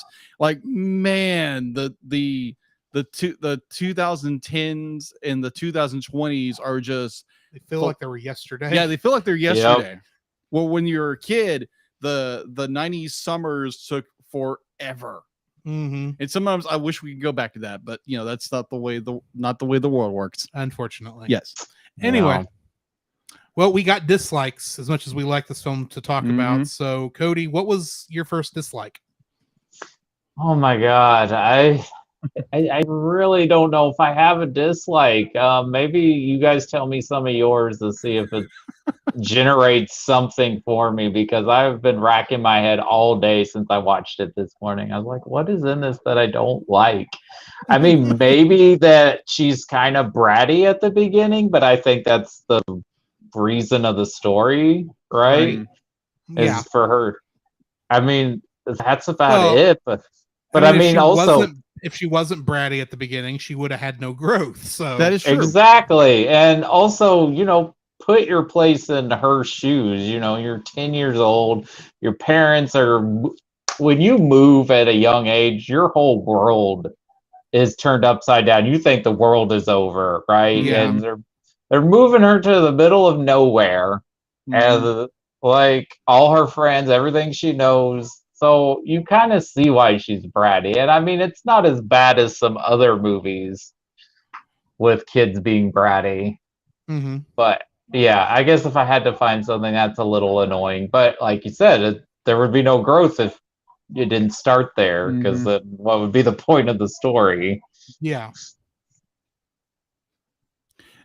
The only one I can think of would be I don't know, I'd be like, it's good storytelling, or either I'm be like, first time watching this film, be like, there was maybe a little confusion here and there. But there again, great story. The only problem was it was like, okay, who is she supposed to trust in this movie? The guy who came and saved her, the guy she's kind of fallen in love with in a way, because Miyazaki doesn't really do the love story kind of thing. But which I appreciate that about him. Yeah. Even when he does a love story, it's more of growing up together instead of more lovey-dovey. Yeah, exactly. There's hardly any romantic love in his stories. And a lot of times it's because they're kids, so we're not going to go there. And other times it's like that's not the character's growth and where the story's going. True. I think it's what there again, that's what I enjoy about Miyazaki films, because it does take a different route, because we're talking about children and not talking about teenagers or adults. Right. But I think it was more maybe the confusion be like, who does Sin really be like? Who does she really trust in this movie? Does she trust the boy who came to her rescue and she has a connection with somehow? And there's like all these, like you feel like Sin in this movie. It's like, who do I trust in this film? But she's like openly like trust everybody kind of story. But I know that's not really a dislike, but it was more like maybe some slight confusion going into this film. I'm like, who as the audience member, who do I trust? But they automatically. Well, to comment on what you're saying, yes, this film does not really have a villain character. No, there isn't. We've got some different characters act as antagonists from time to time, and Yababa is probably the closest thing I would call a main antagonist. Agreed. But even she, from time to time, is just like she feels like an ally as much as anybody else does. Agreed. Throughout this film, even Zaniba has the same does the same thing. There's the reason there is confusion is because the situation is the problem, not Agreed. any one character. I agree Right. with you there. I would agree Which with is you there. odd for an animated film. Yeah, you're literally thrown into a fantasy world where you have no basis of anything. Mhm. And so you have no basis to trust anybody, but Sin does. He does want to trust everybody, and they wind up just falling for her as a character and just follow her to the ends of the earth. Yeah. I think you're placed in her shoes, so she's you are. confused Yeah. and bombarded and not sure where to go. And like, well, this person told me to trust this person, and this person told me to go to that person, and most of them turn out to help her. Like the boiler room guy tells her to go visit the sister, and like, what is the lady's name that helps her or Lynn? becomes like Lynn? Yeah, Lynn. like Or all these. Ren in the Japanese version, but Okay. But yeah, most of the characters do end up wanting to help her because either they end up liking her, or they feel sorry for her, or yeah. But I get what you're saying, because you're like, well, who's the good guy, who's the bad guy? But really, there isn't any who's good, who's bad. They all have their intentions and their needs and what they want out of what they're trying to do. Yeah, agreed. Yeah. Agreed. So yeah, I think that was the only real like jumping into the movie, because how the story is played out and how you are immersed in the world. It's like you're automatically in Sin's shoes and you're like, I don't know who to trust in this movie. So by the end of it, you wind up trusting everybody. Or everybody winds up trusting you. right. Because you wind up being the person who's the key to everything. So yeah, I know it's not really much of it's kind of a fusion of the two. I don't know what to do with it. It's a backhanded dislike. It's maybe. Yeah, it's not okay. Anyways, my first dislike for this, kind of jumping off yours. See, the thing is, that confusion you talked about, I think it helps the story. Agreed, it so does. The fact that when Disney did the dub for this, they added lines that to help American audiences understand some of the things that they were seeing that the Japanese audience would probably know just by looking at it. I hate this concept because I don't really think there's anything here that you can't pick up on fast enough just by context. I agree. Especially, the bathhouse may be like the closest thing, because we don't have those bathhouses here in America like they would in Japan. But I'd like to point out that one of the but sorry, I'm interrupting you. No, you're fine. I was just want to point out that at least Pokemon, in one of their games, when they had a time when you went to a bathhouse, they didn't bother to have to tell you what it was. You kind of knew. Right. I think even if you've never seen it, you'd be like, oh, okay, this is a place people go to take a bath. Yeah. It's admittedly, from an American perspective, this is kind of a weird thing, but I can kind of see it when you are, kind of sort of thrown back in time to this other thing. I can see how this might have developed in a culture. So the fact that you have to explain that it's a bathhouse and we can't tell just by looking. I mean, admittedly, from the outside, you don't need to know it's a bathhouse. You just need to know, hey, here's a structure that has smoke coming out of it. That means there's civilization here. Of course, she's going to be interested in it because she's trying to figure out what's going on. Right. And she doesn't need to know it's a bathhouse until she has to go clean the tubs, to be honest. So we don't need to know it's a bathhouse till that point. So the fact that, and I will fully blame this on Disney at the time, not having enough faith in an American audience to be able to figure out from context those things. I think they could have I don't think they could had to explain it to us like we were stupid, basically. And there's a couple of times the Disney dub does this. Yeah. I think that's the other beautiful thing about Miyazaki. I'm jumping off of your complaint of the dub of this movie. Is Miyazaki makes films that are for families, but he does not dumb down the material to make children enjoy it. Right. He tells the story and for children to enjoy on one level, and it's good for adults to enjoy on another level.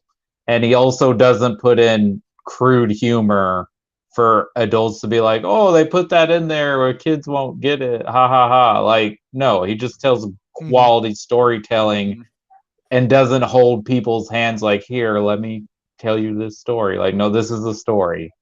And he recognizes children aren't stupid, which sometimes American filmmakers or studios think they are. Most irritating part of most American films.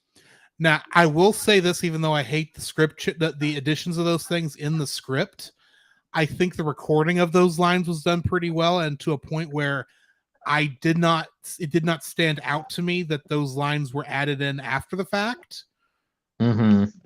But when you go back, and admittedly, I have yet to go back and watch the Japanese version of the film yet, but the fact that they even thought that you have to make these changes, otherwise the Americans won't understand what's going on, is kind of what annoys me. Especially at a time when we're watching, when on TV you have things like Dragon Ball Z, which just shows random Japanese stuff and doesn't bother to explain any of it. Yeah, I agree, though I do think Disney does a phenomenal job overall with these dubs, especially because before the dubs were atrocious. I've never seen them, but I've heard about some of the earlier Ghibli films that were dubbed that were just like terrible. Some of them were more Americanized than others. Yes. Mm-hmm. Or really like Britishized because it was a British company that did them. I but still saw a scene from Porco Rosso that was just horrible. Oh, if you ever want fun, go look up the Harmony Gold dub of Dragon Ball Z. That is horrifically bad and yet funny at the same time. I think of when I think like terrible. It's like, oh, let's Americanize this for an American audience because Americans won't get Japanese culture. Please tell me you're about to talk about Brock's Jelly Donuts. Oh, yes.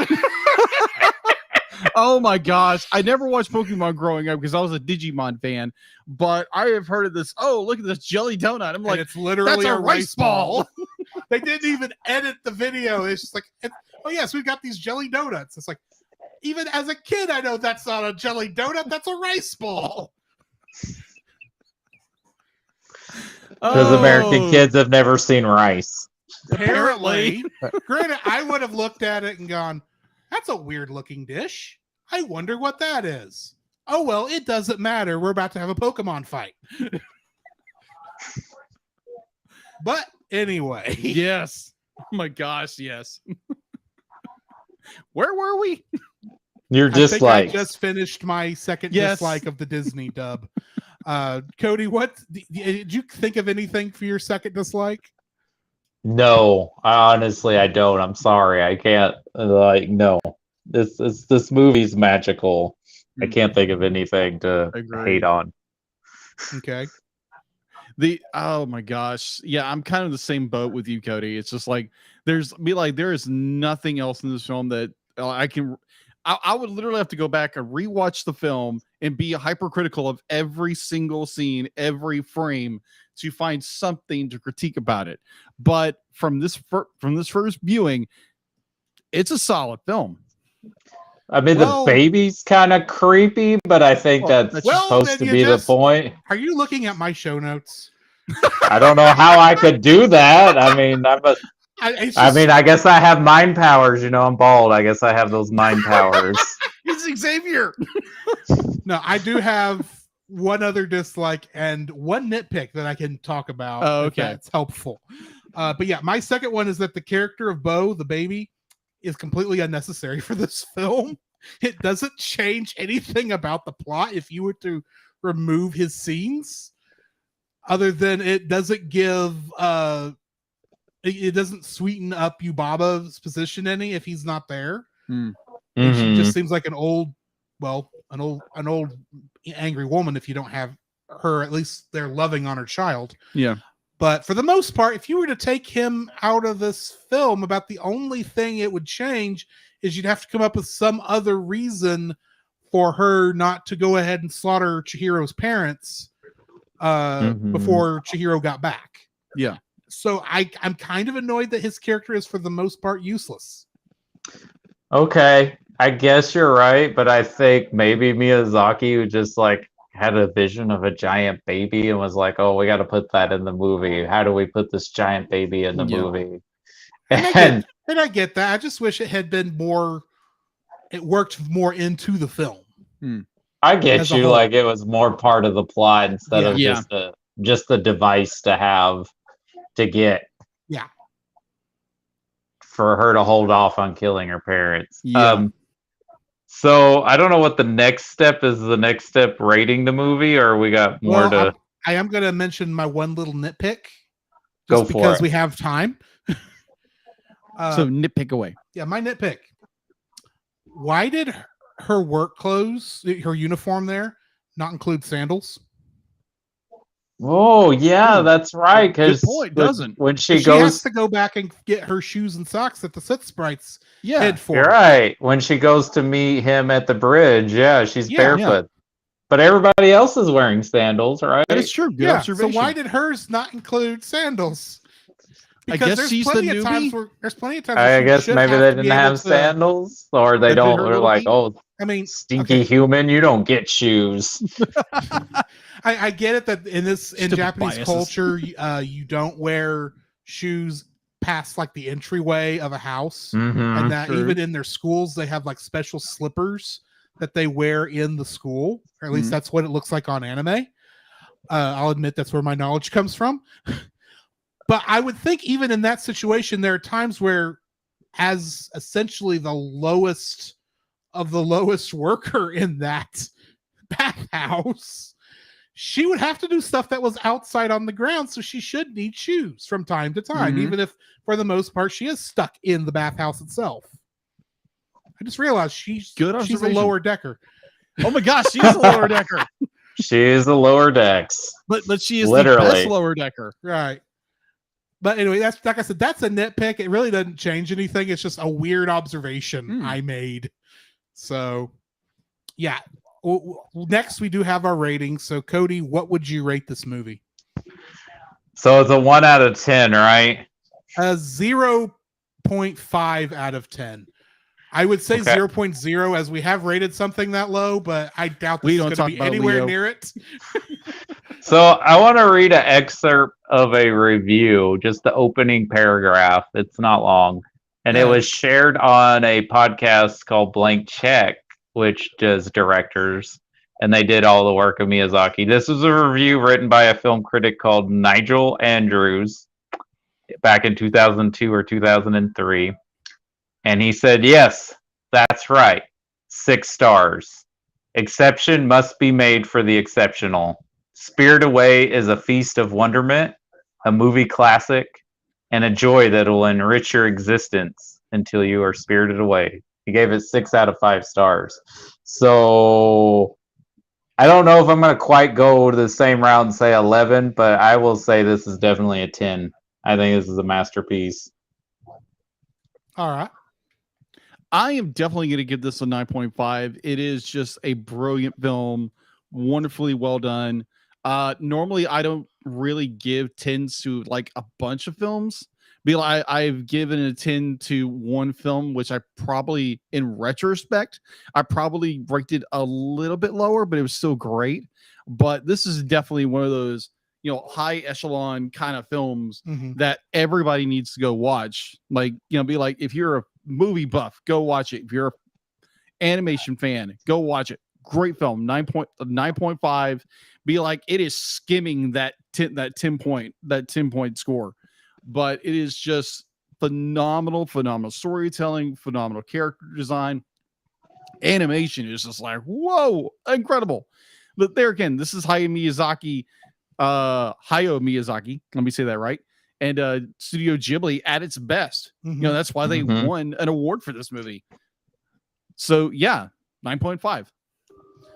I'm also going to give it a 9.5. The reason I am not rating it a 10 is because honestly, I have no idea where I've rated any of the other Miyazaki films, and I don't want to risk rating it higher than those I really consider more my favorites, because as much as I like this film, it is not one of my favorites. But it's still a very good movie. It's very high up there.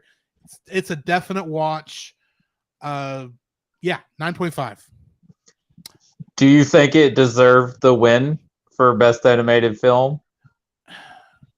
Considering we do know at least it was going up against Lilo and Stitch, I would love to know Jacob's answer for this. Wow, that is because if you can't tell, Jacob really likes Lilo and Stitch. No, I couldn't tell at all. I thought that's just some weird plush he had over there. Oh my gosh, I have so much Stitch merchandise; it's not even funny. But oh my gosh, that is like, after watching this film and having the love and fondness I have for Lilo and Stitch. Oh my gosh, that is be like, you're putting me in a spot, man. This is too tight. I know. That's why we're making you choose between your favorite children. If you, yours is going to be the more interesting answer, if we're being honest. Oh my gosh! I want to hear yours. On the spot now, I feel like a guest. Now I know what it feels like. Oh my gosh. Oh my gosh. I would be like, personally, I would go with Lilo and Stitch because I love that story.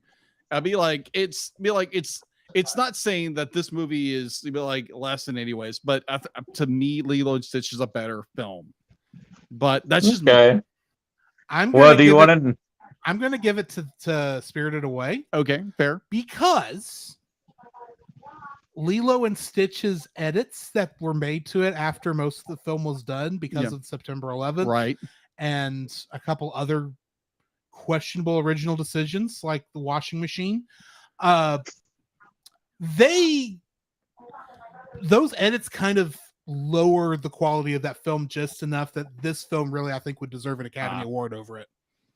So here's what it was up against: Ice Age, Lilo and Stitch, Spirit the Stallion of Cimarron, sorry if I've said that wrong. I haven't seen that one.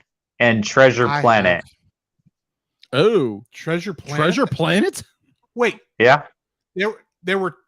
That's also Disney. So Disney had 3 films that it put out for Academy Award that year. That's crazy. That's wow. I would say that Spirited Away deserves the win because what it does, not just for the art form of animation, but its storytelling and like its lasting effect in our pop culture subconscious. Like, it's everywhere. It is, and it definitely, I would think this movie helped generate anime more popular into the Western civilization. Yeah, I mean, it was already popular before, but I think this definitely helped it get even more popular. Well, this is still at the see, this movie came out in 2003. Two. Okay, yeah, this is still at the head of the anime boom. Right. It won't crash. It doesn't crash till like 2008. Well, I would say this definitely helped tipped it more so. Mm-hmm. And I like Lilo and Stitch. It's a very nice, touching, sweet film. But I don't think it's, and that's just personal opinion because we all have those. I don't think it's one of Disney's finest, like, of their wins or like what they have done. But it's definitely one of the better ones from that time period that they were producing. So I think Spirit Away is just it's a step above and beyond these other 4 films. Right. Anyway, next week we are going to be reviewing another Miyazaki, well, not Miyazaki, but another Studio Ghibli film, a little film called The Cat Returns. That is bonkers.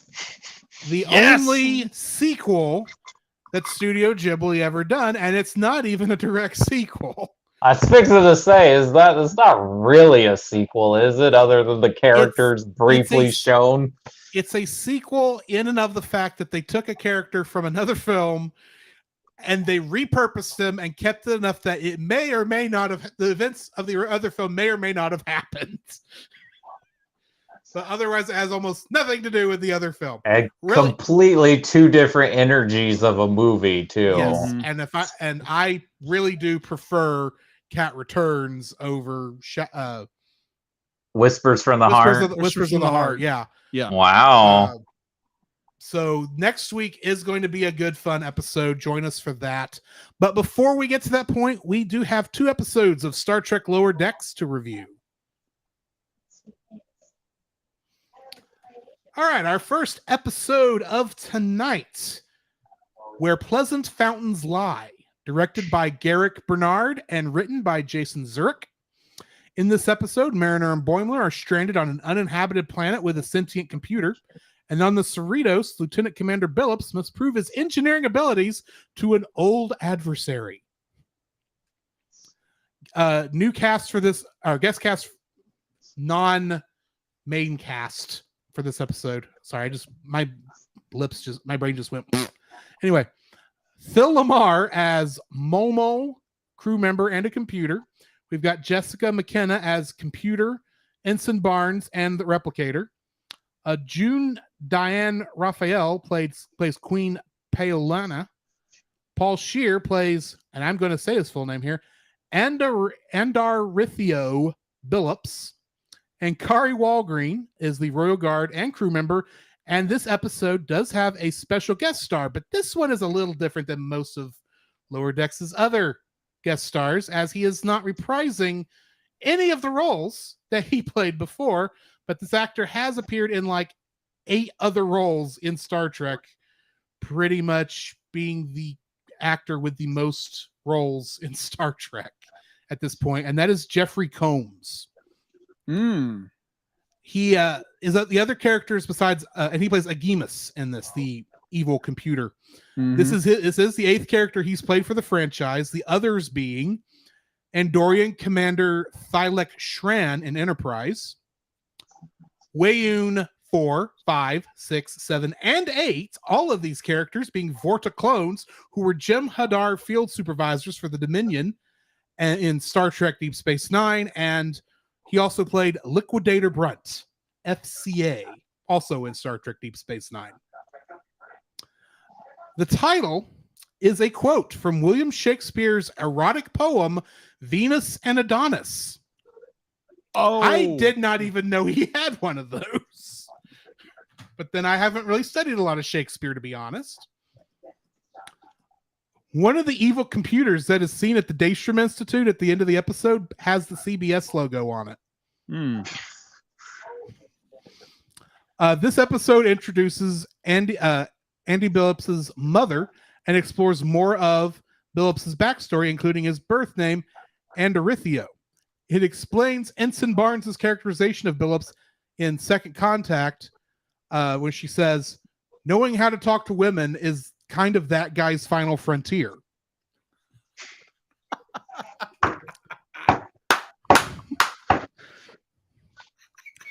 Boimler mentioned that sand gave him a rash in Second Contact, but despite being stranded on a desert planet, this never comes up. This is the first episode of Star Trek Lower Decks to feature scenes on or near Earth. And Mariner says that they should just bury Agimus like Data's head was once, and Boimler reminds her that Data's head had been in a cave. This is a reference to the 2-part Star Trek Next Generation episode Time's Arrow and Time's Arrow Part 2, where Data's severed head was found in a cave underneath San Francisco among the ruins of the 19th century. It is a weird episode, too, if I remember correctly. Anyway, that's the information I got for this first episode. Cody, what are your thoughts on it? Oh, God. Okay. Confession. I should have read filler. I watched season 3 episodes instead of season 2, but I've seen this, and this is great. I love this show. I think it's a great entryway into Trek if you're a newbie, and I think if you love Trek, this is a great show because not only is it parodying, but it's like a great love letter and has all those wonderful Easter eggs you mentioned. Mm-hmm. And especially them getting Jeffrey Combs to come and do another part and him playing different roles throughout all the different series. That's just wonderful. All right. Jacob. Yeah. So this is my first watching of this. I'll be like me watching this series, you know, as the episodes progress, as the episodes we watch for the show. I'm like, when I first heard the AI robot, I'm thinking like, is that Adam West? No. When I first heard it, it sounded like Adam West. I'm like, couldn't have been. It could have been him. Adam West had passed before this episode. Agreed. I was like, is that possible? Could he recorded something and now he's like his voice is beyond the grave now? And I was like, no, that's just another actor. But he sounds so much like, you know, the late Adam West. But this was like a really good episode where it was Boimler and Mariner be like you see where they have this conflict between each other, and they've always had a conflict between each other. And where Mariner is like, oh, you know, gets him reassigned because he can't handle this, which I think in truth he could handle it, but it's just more. But she's still seeing him as season 1 Boimler. Yeah, not seeing the full potential of who he is as a character. And I think, honestly, I think it's just more Mariner is afraid that he is going to surpass her and then leave. And so she is desperately trying to keep him there because she wants him around as a friend. And honestly, someone to pick on the entire time because that's what Mariner does for him.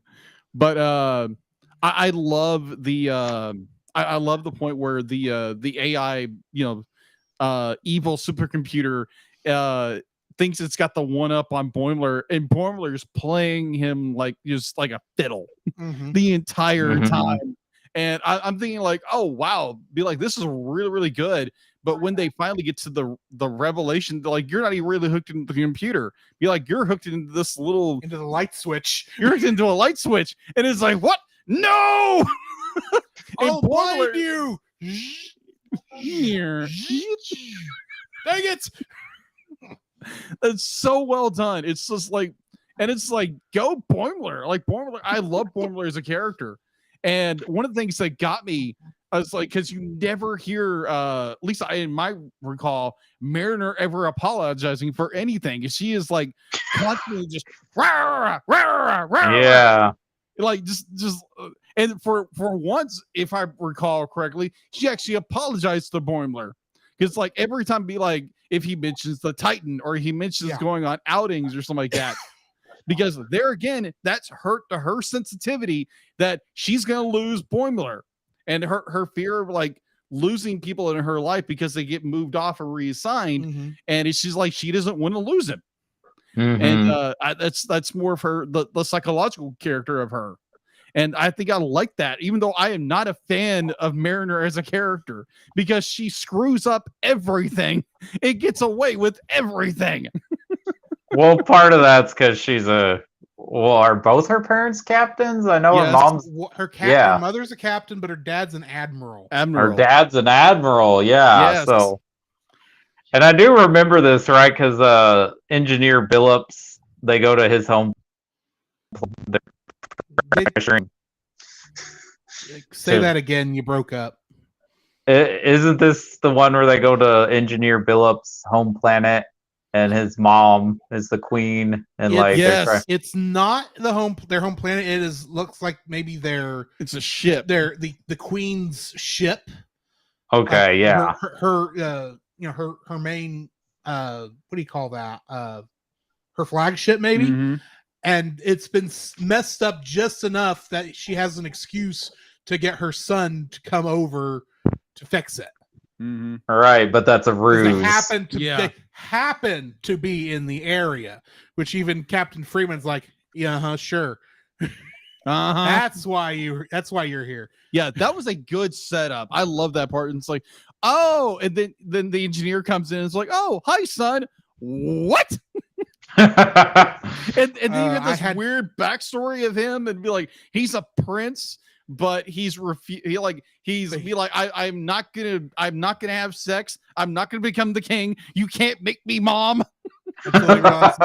I'm not good enough to be an engineer because I let my friend get blown up. And admittedly, when I watched, I thought, there's no way you just killed Rutherford. No He's way. a major character, and he went. And if he really died here, he died the way Tasha Yar did. And thankfully, no, that's not what happened. Yes, but such a good ruse. I just love the whole idea that this entire society is based off Renaissance fair. That was hilarious. That they changed all the names of the science to make it sound magical. Yeah. No. You know. Oh my gosh. Yeah, that was funny. But I will bring up one other little thing in dealing with this episode with Mariner and Boimler's side of the story. This might be, especially in the rewatch, since I have seen, up to the end of the last episode that came out.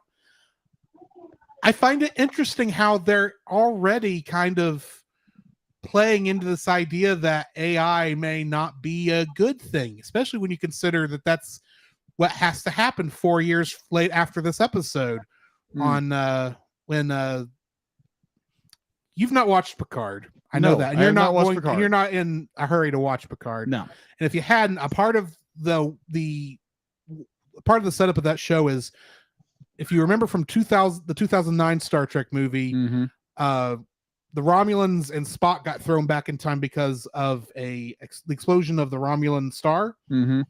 Well, they knew this was coming for a while, and so Picard had got put in charge of the setup to help get all the Romulans off of Romulus before the star blew up. But standard Romulan, what's the word I'm looking for?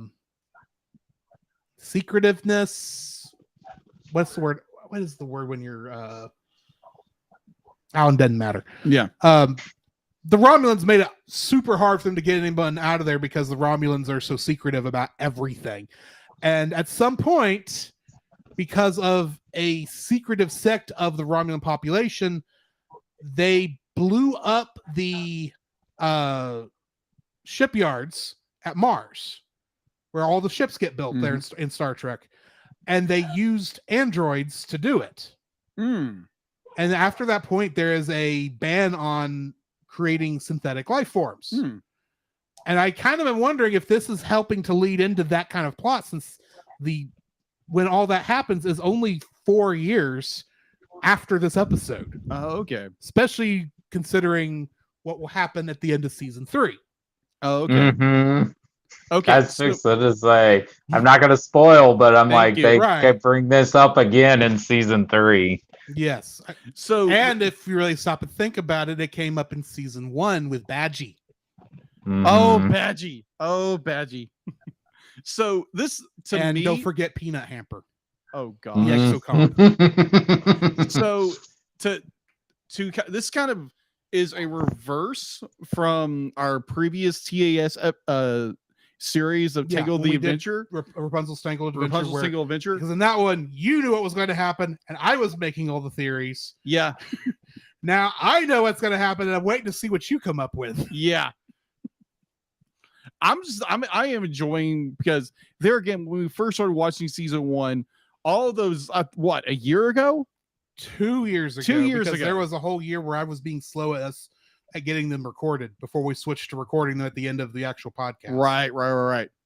So be like watching that, because be like going into this, I'm like, oh, this is the same guys who did what is Rick that? and Morty. Yeah, Mm-hmm. That show. There's a lot of Rick and Morty writers on this show. Yeah, there are.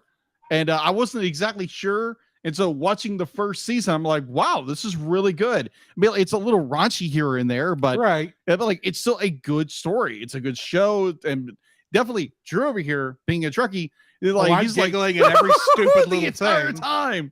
I'm like, what in the world are you giggling about? Weird references that take too long to explain. Exactly. Jacob, are you not a Trek fan? He's only watched the movies. I've Okay.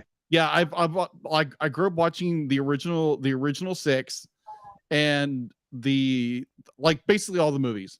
I've watched a little TV shows here and there, and it's when been he's an been interesting forced ride. to, when he's been forced to watch those episodes. Yes, exactly. It's against my will. It's against my will. Wrong show. Exactly.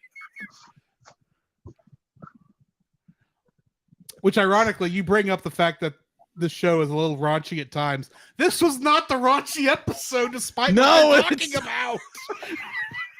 That is our next episode, which we might as well go into now. Excretus is the name of this next episode. Directed by Kim Arndt and written by Ann Kim. In this episode, the Cerritos has to go through a bunch of drills set up by a drill instructor to make sure that they are up on their game. Oh my gosh. In this episode, Eugene Corder, who plays Ensign Rutherford normally, also voiced a Winger Bingston Jr. Mark Evan Jackson plays a simulated Starfleet officer and simulated Vendome. Phil Lamar plays a commanding officer and a Borg. And a docking bay officer. Lauren Lapkus plays Jennifer Shreyan, which I can now start saying her full name since it was revealed in this episode. Jessica McKenna plays Barnes. Lennon Parham played Shari Yen Yim and a computer. Ben Roger played Steve Stevens, and Paul Scheer played Anderithio Billups. And special guest star for this episode is Alice Kriege playing the simulated Borg Queen, as she played the Borg Queen in Star Trek First Contact. Okay. Gotcha. Getting into the trivia for this one. The name Excretus echoes the Next Generation episode Borg, as well as classic books such as Claudius and Robot. The name Excretus of Borg, like Locutus of Borg, the one that Picard was turned into, is derived from Latin, with Locutus meaning having spoken or he who has spoken, and Excretus on the same model means having separated or he who has separated. However, Excretus also carries overtones in the English language for excrete, meaning to poop, I'm going to say.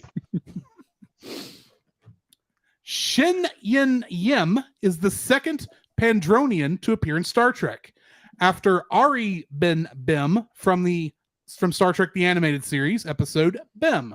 Her outfit is nearly identical to the one worn by Bim.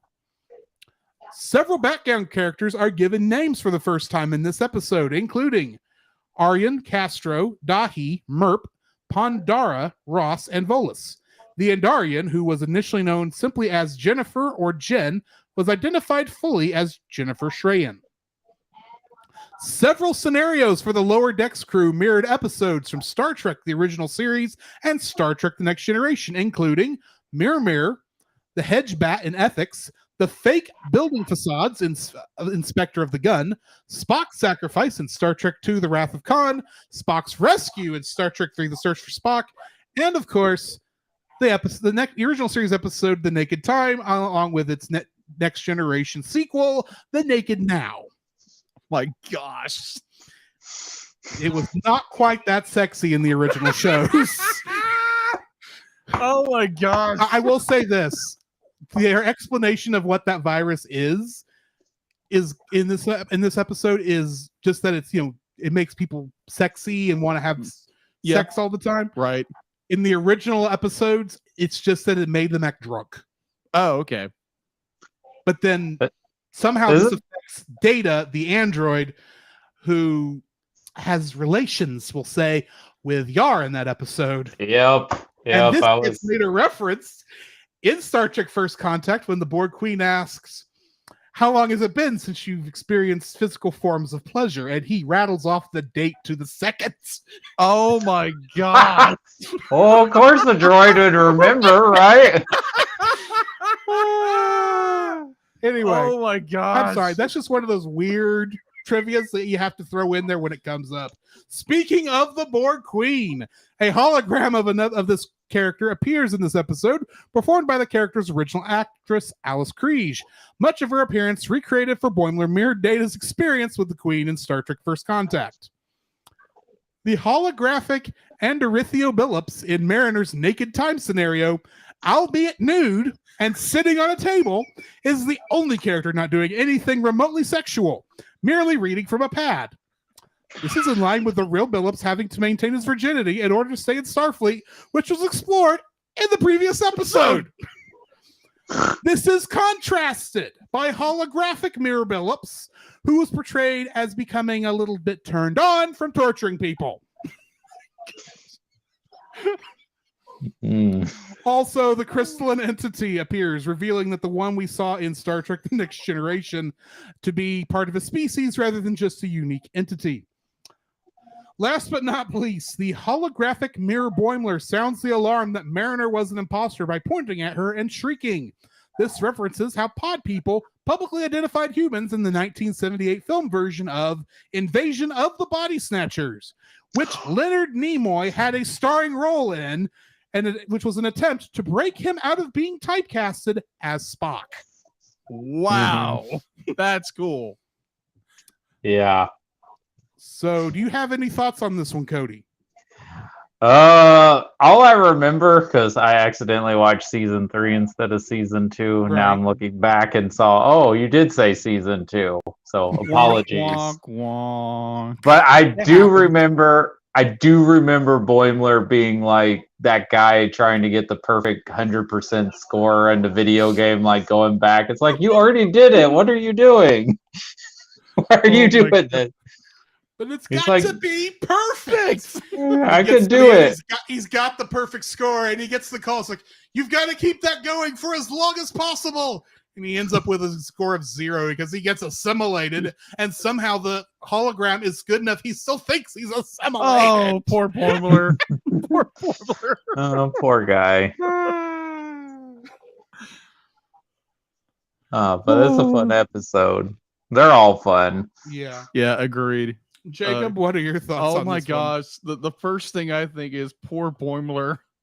The entire episode is like the poor man is a perfectionist. He's trying to get this score, and I'm thinking it's like he's over and over just dedicates how dedicated this man is to like Starfleet. He's got to be right. He's got to do the right thing, and he gets that call. You got to be in the entire time, and like you said, he gets assimilated, and they have to yank him out of the simulator. He thinks he's been assimilated, and like. At one point, he's be like, yeah, but they took everything from me.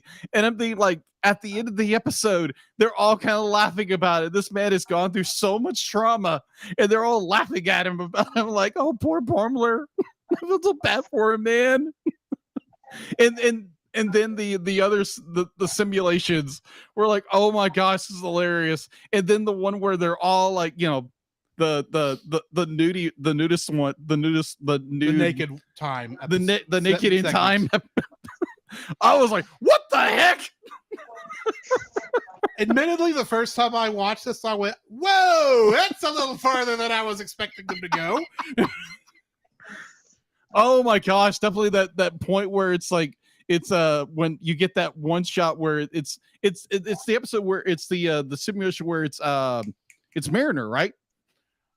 Yeah, it's Mariner was in that one, and like you see Boimler, it's like, oh, then I'm like, whoa, okay, that was a bit much. I will admit, though, the one that made me laugh was when they were on the bridge doing the group drill, and Shax is running helm, and he has to get up and stretch, and all of a sudden Mariner just sees him from the naked time one and goes, and you're just like, oh my word. That was good. That was like, oh my gosh. But like, no, I'm having like really, really bad flashbacks. All I know is whoever upgraded the hologram system from Star Trek First Contact until now, because that was the last time we saw the holodeck, they put way too much work into it because this is too realistic now. There's always that guy, right? There's always that one guy. person. Yes. But it's someone put way too much work into making this perfect. Oh yeah, but it was such a good episode. It was, to me, at some points I'm like, whoa, okay, I'm a little cringier, but overall very well done. The fact that the captain and Mariner, who her daughter and mother are thinking, it's like, oh yeah, because be like, this was all about, like team building, be like, make the crew, like, integrate the team better and the whole bit. And then it's just turned into this sleazy, literally making it harder so that they can't pass, because she's used to doing all the major ships. Yeah, the ship, and they always pass all the time. So yeah, give it to a small ship that no one cares about and show them all fail. That sounds like a great idea to keep my job. Yeah, it definitely. You go back to the first of the episode where the lower decks crew is on the satellite and they warp out. They leave them for 6 hours. And like, what do they get? Be like, when you like compensate them for something, be like, oh yeah, here's some nice heating pads. You left me in the void of space for 6 hours. I could have died. And then the point that was like, there was a part of me, it's like, this is the worst captain ever. And then where it's like she's trying to make a point with the instructor, where she's like, oh yeah, we're gonna do the most dangerous thing ever because you're gonna change this score, and literally goes on all these insane missions that, oh yeah, we're gonna put you to the brink of death and make you change it. And I'm thinking, like, does this crew do this all the time? We don't see this. Because we are never if a show was being made about the Cerritos, we would never be following their A story. No, we're always following the B story. Yeah, I agree with that. I agree with that. Yeah, we're always following the B story. So it would make sense they're going on adventures like this. Which will be very obvious when we get to the first episode of season 3. Yeah. No spoilers. Sorry, I'm not saying anything. I know. First episode of season 3 is one of my favorites. Okay, but we'll get there when we get there. That's not for another 2 episodes, but such a good episode. Yes. Oh my gosh. And I will say that the events of this episode actually do affect some stuff coming up. Oh, okay. Just putting that out there. Gotcha. But that is going to be the end of this episode. The next 2 Star Trek Lower Decks episodes we'll be reviewing next week will be Wedge Dudge and First Contact. Nice. Wedge Dudge is Klingon. Oh yeah. Oh, that's right. And I'm not telling you what it means until we get to that episode. Okay. But anyway, join us next time for that. Cody, where can we find you on the internet? You can find me on Twitter and Letterboxd at FilmNerd85. You can find my video stream show, Video Store Rejects. It's on YouTube. We have a YouTube channel, and on our Facebook page. Awesome.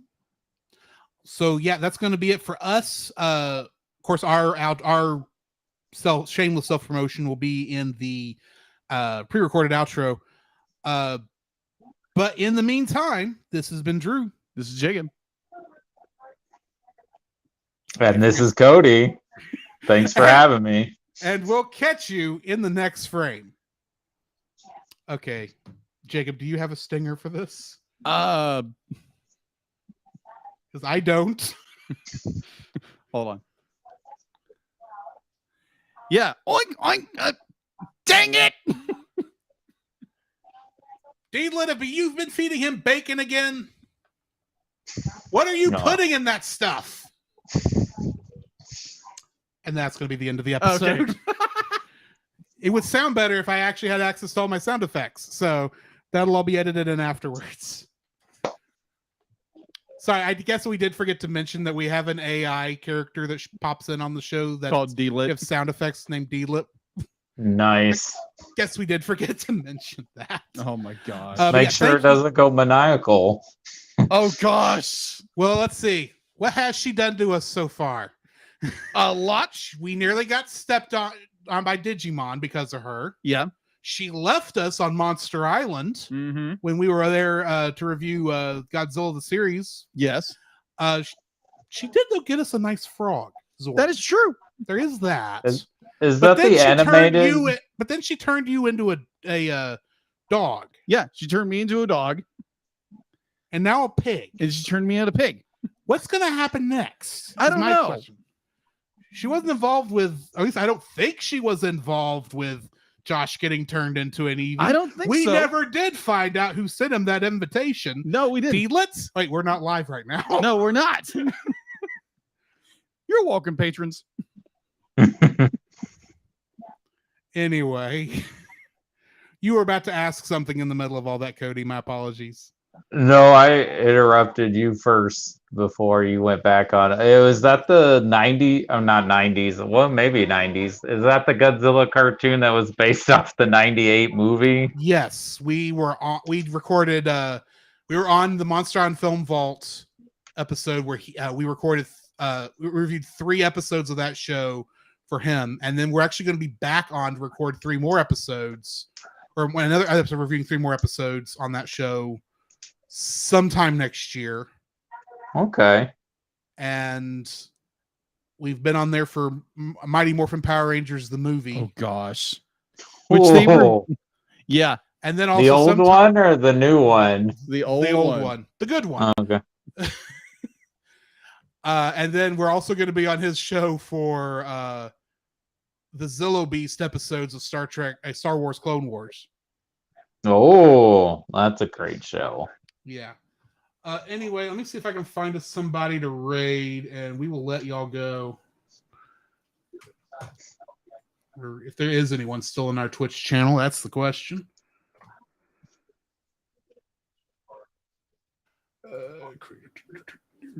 If I can hit the right buttons on here.